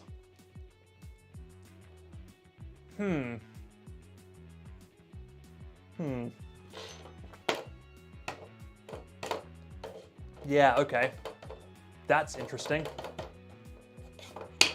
Cost exponentially scales with weight class. Yes, 100%. 100% it does. Also, so what was interesting just now, let's zoom back down in. This is the base plate. Where are we? Here. Zoop. It's not flat anymore. It's spongy in the middle. So that's interesting. That's possibly where I've clamped the edges together, because of course there were bolts going through the outer edges here, and I tightened those down as tight as I could possibly get them, which has probably squeezed the top sections in together a little bit. Also, there's still a bolt in here, which I should probably take out, just so that I can sit this flat and see if it's bent at all. We're a little close right now, but that's okay.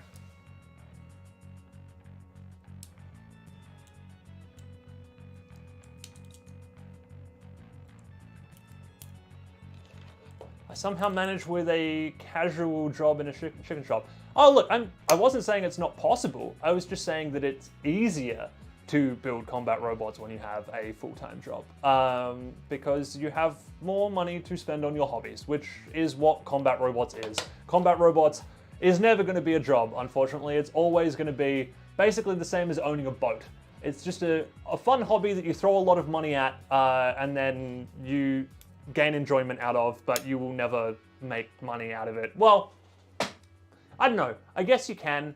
Like, Repeat Robotics and Just Cause Robotics, those two guys, like, building and selling components, they possibly make money out of it, but, you know, I guess it's kind of like an ancillary job to combat robots. It's not like they're building robots and making money just by building robots. They're building parts for robots. It's like the old saying with gold rushes. It's like the people who make the money in a gold rush are not the people who are doing the mining. It's the people who are selling the pickaxes. So that's where the chicken came from? Ah, yes, that makes sense. Do you recommend purchasing components through AliExpress or similar Chinese websites? Okay, here's the thing. Yes, asterisks. It depends, is really the answer. Like, these motors came from AliExpress. That is 100% where these are from. I'm also going to zoom back out a little bit. Let's go a little further. Yeah, so these motors came from AliExpress. These motors came from AliExpress. These motors came from AliExpress. These two out here. The bearings in here came from AliExpress. Stuff like that. Actually, my ESCs came from AliExpress as well.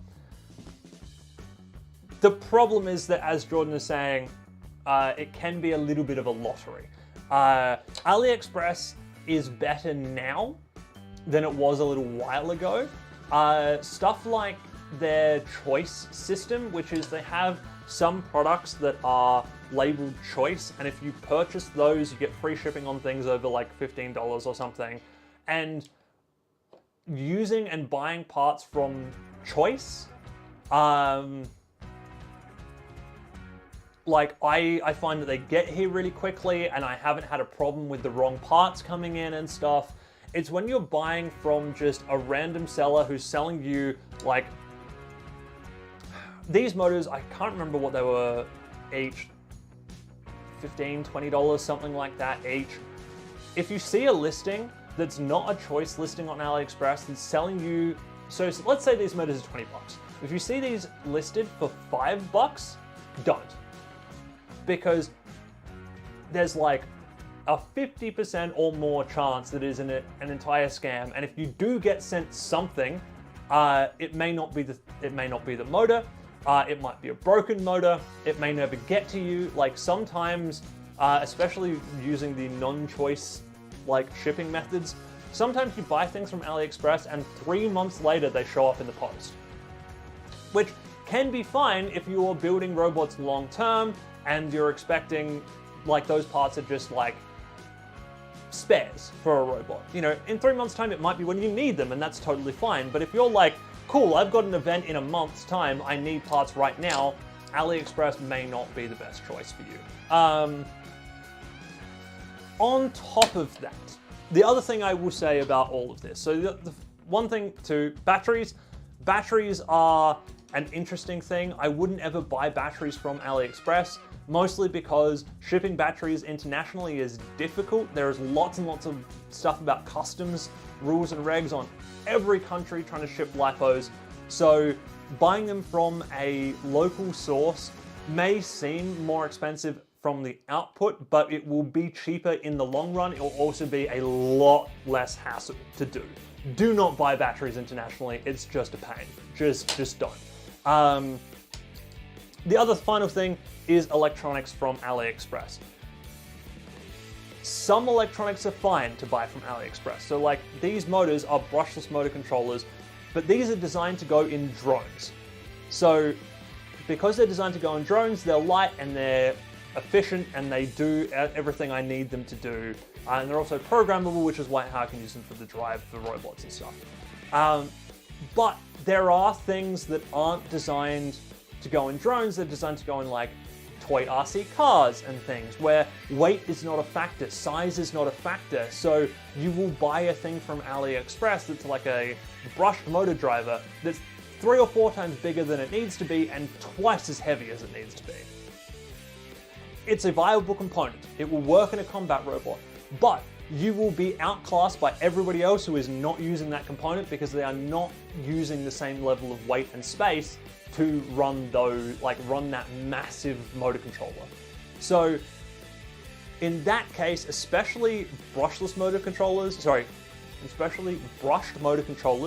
for 150 gram or 1 pound robots, and maybe up even into 3 pounds if you're running brushed stuff in the 3 pound weight class, look for local suppliers who make components specifically for combat robotics. So in Australia, that's BotBits, that's Llama Forge. In America, that is Just Cause Robotics and Repeat Robotics, and I'm sure there are other ones. Turnerbots also does that type of thing.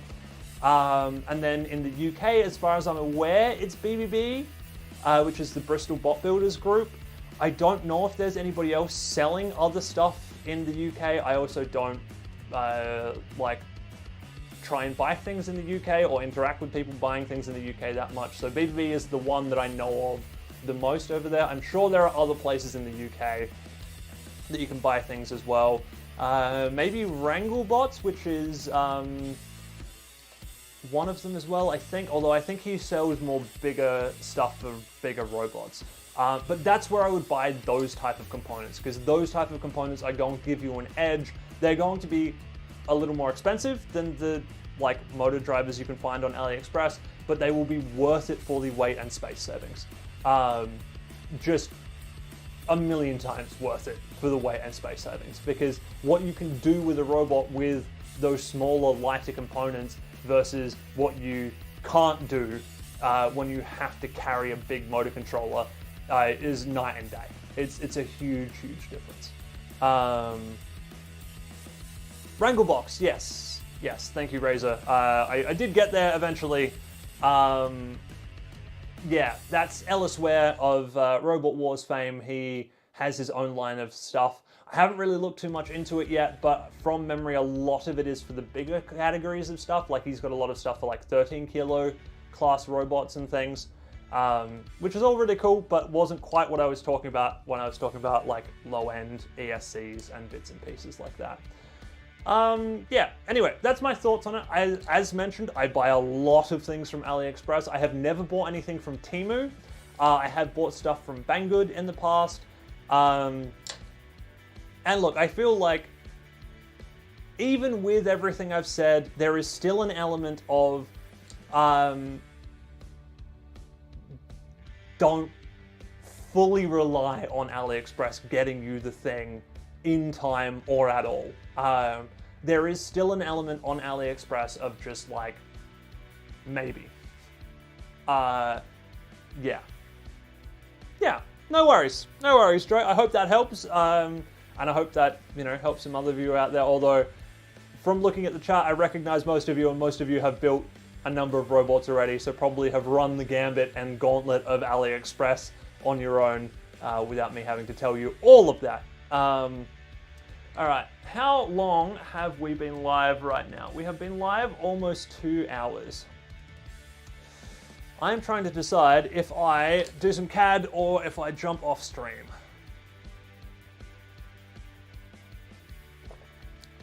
Because 2 hours is a while. Michael, hello. He is saying,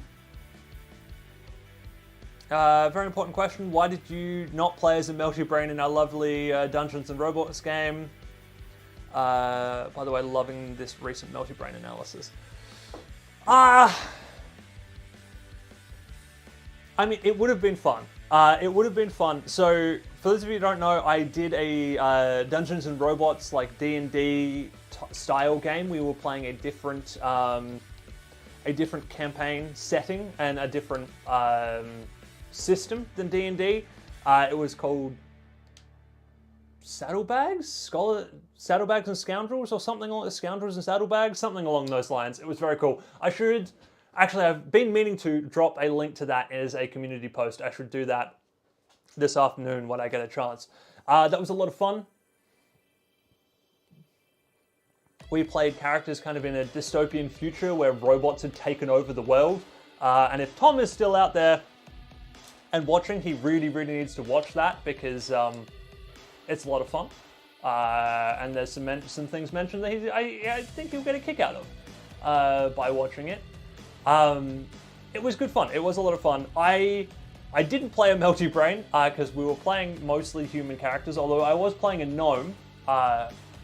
And I was playing a gnome who was like a reverse Darth Maul, effectively. Like he was an evil guy, he got himself cut in half, and then he decided that after he'd been nerfed back to health that maybe being good was actually a good thing, and so he was on a mission to redeem himself. It was a lot of fun.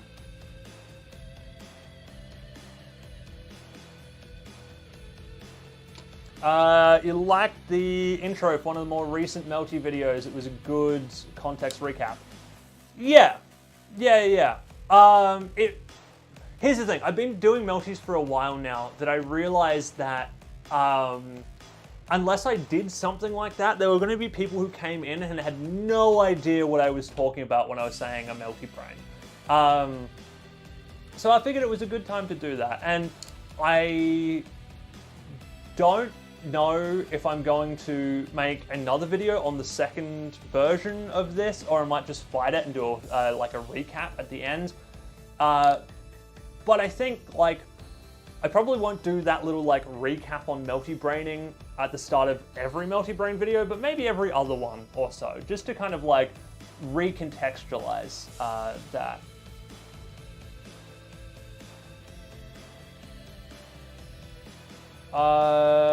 Michael asking, okay, Melty Brain question, how does the actual diameter of the Melty Brain affect the actual translation? Does a longer robot translate better or worse? Or is it about the weight and mass? Okay, that is an interesting question. Also, I'm gonna go and change back to here. I feel like it's probably better, because we don't need the desk right now. The desk is just a pile of parts, and I'm not doing anything else on the desk for a little while.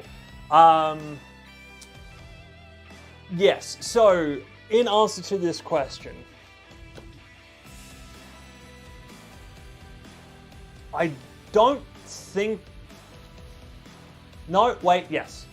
Yes, it will change how the Melty translates, because... Let me just get my thoughts in order here for a second. Melty translating, or like a Melty translating, is fighting its own rotational inertia. So rotational inertia is what spinners have, right? It is, as it spins up, it wants to stay spinning, and it wants to stay spinning in that same plane. And it wants to stay spinning basically effectively where it is at a given point. So you, and like, as a Melty Brain builder, you want the most rotational inertia you can possibly get out of it. But rotational inertia means it wants to stay put. The faster you go and the more rotational inertia you have, the harder it seems to be to translate. That is why a lot of people who build Melty Brains do not run the Melty Brain at the highest possible speed of the Melty Brain, because the slower moving robot will translate better. Now, as mentioned, I think this is partially due to rotational inertia. The rotational inertia equation is to do with mass and velocity, but it is also to do with where the mass is. So like, if you build a flywheel that is just a big steel ring and then a plastic sheet in the middle, that is going to have a ton of rotational inertia, more so than if you had just that mass of steel as a disc. Because of the weight being further out means you get more rotational inertia. So when you end up with a longer Melty, obviously, especially with my style of Melty design, where I'm like putting big chunky teeth on the edges of my Melty Brain, the longer the Melty is, the further out the mass of the robot is, the more rotational inertia, the harder it should be to translate. In theory. The problem with all of this is that, like, we don't really have enough data. on this. Multi-brains have really started to get good again in the last 6 years, and everybody is kind of building individual robots at this point in time, and like there isn't a lot of people doing, like they'll build one multi-brain and it will work and they'll stick. There's not a lot of people doing multiple different styles of multi-brains with different wheel diameters and different teeth, like at different distances and stuff. And I think it's partly because there is still a like white whale in the multi-brain world, which is heading. Heading is a very, very, very complicated thing to do because there are solutions to the problem, but they do not scale well, and it's difficult to get a reliable, accurate 100% heading. And without a 100% heading, you can forget making minute changes to things to see if you translate better, because if your heading isn't rock solid, you're never going to translate perfectly anyway, which means that making minor changes to the way you're translating isn't going to, well, is potentially going to show you less difference than just the fact that your heading wobbled a little bit while you were trying to translate. So I feel like once heading is a solved problem, then we'll get to the point where people start really messing with geometry on multi-brains and seeing how things change, and you know how that goes. Also, I assume further out the wheels are, the more drift you have. So the further out your wheels are, the slower you spin, just in general, because there is a gear ratio. Actually, hang on, let's go back to the desk. So there is a gear ratio inherent in a multi-brain, because you've got your wheels, which are whatever diameter they are, and then you've got the center of rotation with a diameter between the two wheels. So that is your like single gear reduction, effectively, between your wheel speed and your multi-speed. So the further out you push your wheels, the higher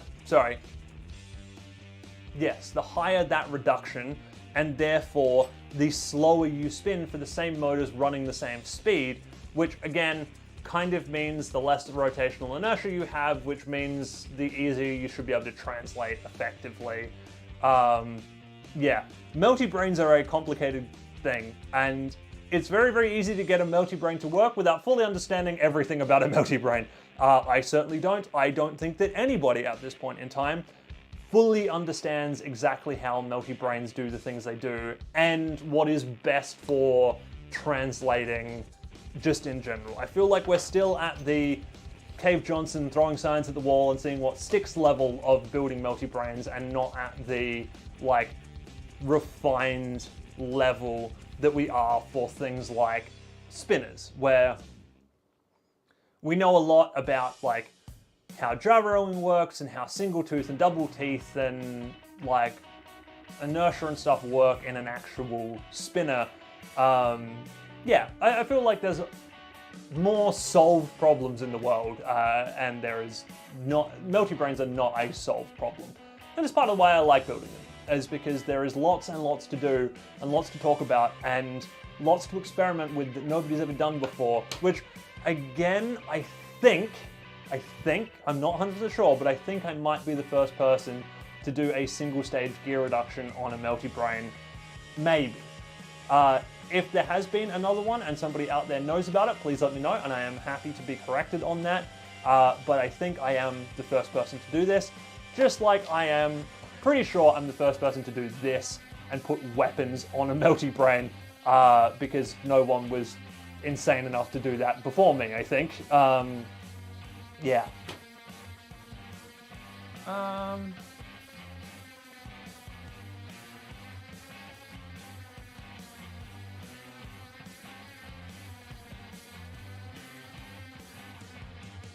Just to confirm, my understanding of drift is an accelerated live version of crab walking. Kind of. Also, Michael's saying you're using a one-wheeled Melty. Okay.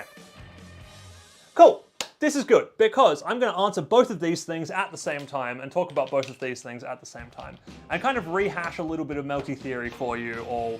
And then actually, I think after that point, we might end the stream because my voice is starting to go a little bit. This has been 2 hours of solid talking, but let's hash some Melty brain theory. Some Melty brain basics, if you will. So we have our robot. And our robot currently actually has some damage on the underside that I haven't done a video about yet. I'm just going to bend this back out of the way for a second. I really need to do this. This is damage from Havoc a couple of months back, and I have not filmed my fight report for that. We'll do that later. So, Melty brain, spinning at high speed. As you spin, effectively what happens is that both motors are just running at a speed to keep the robot spinning on the spot. To actually do the translation, if you want to translate in this direction towards the camera, up this way, what you do is when the wheels are 90 degrees away in a small arc, so let's say about 30 degrees. So what I'm going to do is I'm going to put the teeth here and here. So what we do is while the robot is spinning around, as this wheel crosses this point, it's now inside this arc across the 90-degree point, we spin the motor a little bit faster. And what that does is it creates a force vector. So hang on. Now, last time I wrote on this table while I was doing a video. It took a while to come off, but that's fine. I'm going to do it again because it's the easiest way to do this. Also, Razor saying we're still waiting on the RC Car Havoc video. That has a very special release date, and you will see that later on. So anyway, as we drive, we are doing, like, we're adding a force in this direction. Let's zoom down a little bit. And also, let's, hang on, you cannot see that. I'm gonna have to do this on the other side. That's fine. We're going to change what we're doing because so that you can see it.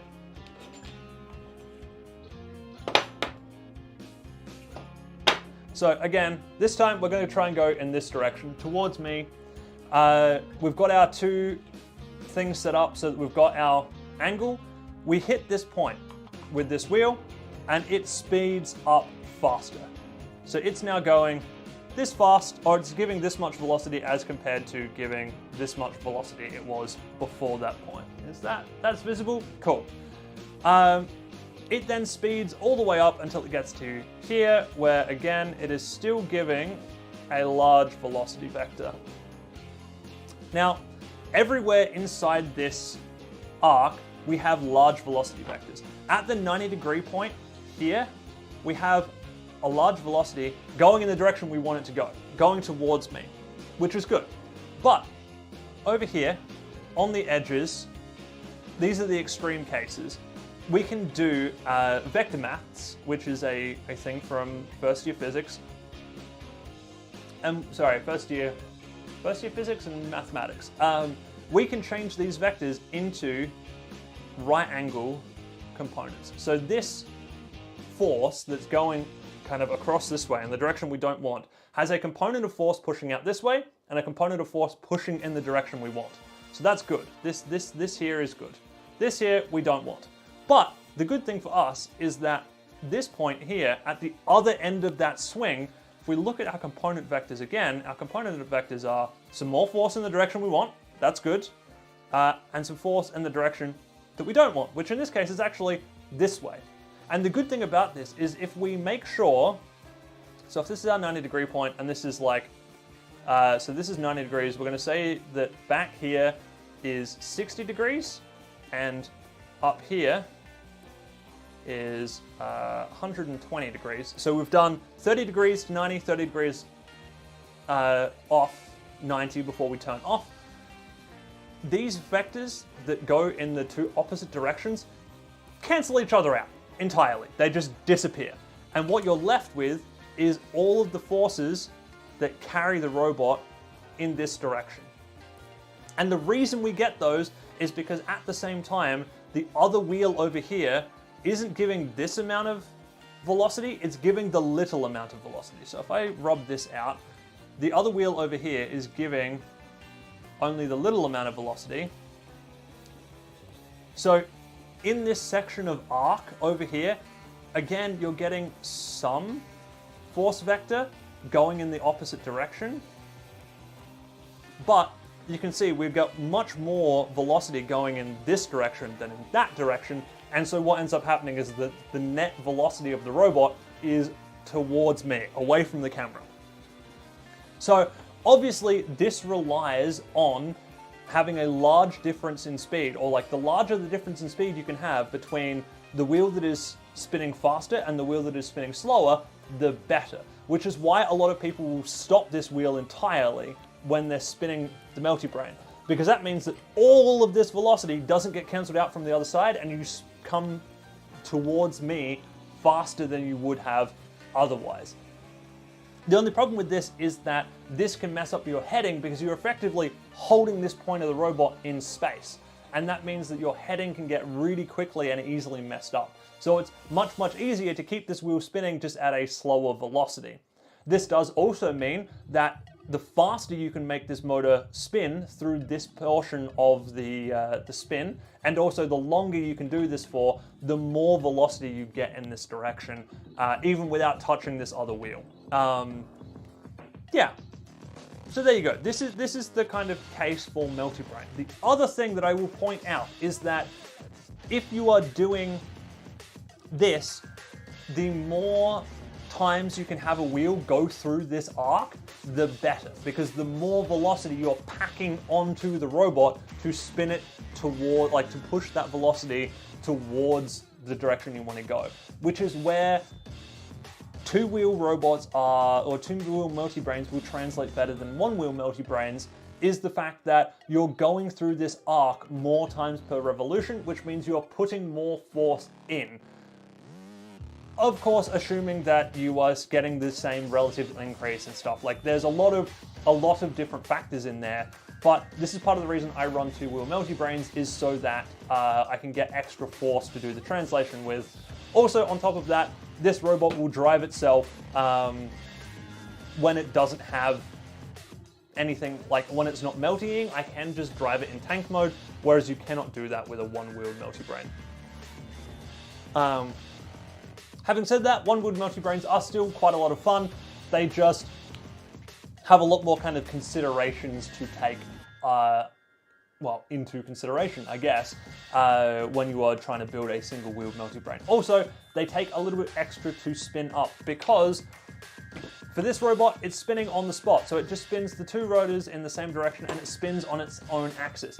If you're only spinning one, the robot will first arc and then finally pull itself into a spin around its central point of rotation, which means you need more space to get spun up to speed than you would otherwise, than you would with two wheels. And also, all of this is not talking about the further issues of like drag on wheels and stuff, because obviously as you are trying to translate in this direction, while you are pushing in this direction, you're dragging this other wheel across the desk or across the arena floor, which is adding an increased drag effect, which is causing the robot to not move as fast and all of that kind of stuff. So again, I feel like there is a thing to look at eventually in meltybrains where it is a how many wheels is best. Because with the more wheels, you will get more force through the translation, but you also get more drag slowing you down. So I feel like at some point, somebody should sit down and do like a one-wheel meltybrain, then a two-wheel meltybrain, then a three-wheel meltybrain, and a four-wheel meltybrain, and just go up and up and up and up and up and see which one works better. But obviously you need everything else to be identical. You want a really good heading lock. You want to make sure that as you go up in wheels, you're not changing the weight or the balance of the robot in any way. Like, it's a difficult thing to do a very scientific, only change one variable test for. But I feel like it would be an interesting thing to actually manage to do that test for. All right, I think at that point, we have been going for 2 hours. I think we are going to say goodbye here. Thank you all very much for watching. As mentioned, I will be on the Kinikitsu channel next weekend. If you want to see more of me live and also ask me questions in person and actually like jump in a voice chat and do that, go join Kinikitsu and the Kinikitsu Discord because Jay always does a little like Q&A with live audience members. So if you want to do any of that, like I said, there is links around the place. I will throw a link to Kinikitsu in chat again. And yeah, go over there, join up, and I will maybe see you next week on the Kinikitsu stream. Bye.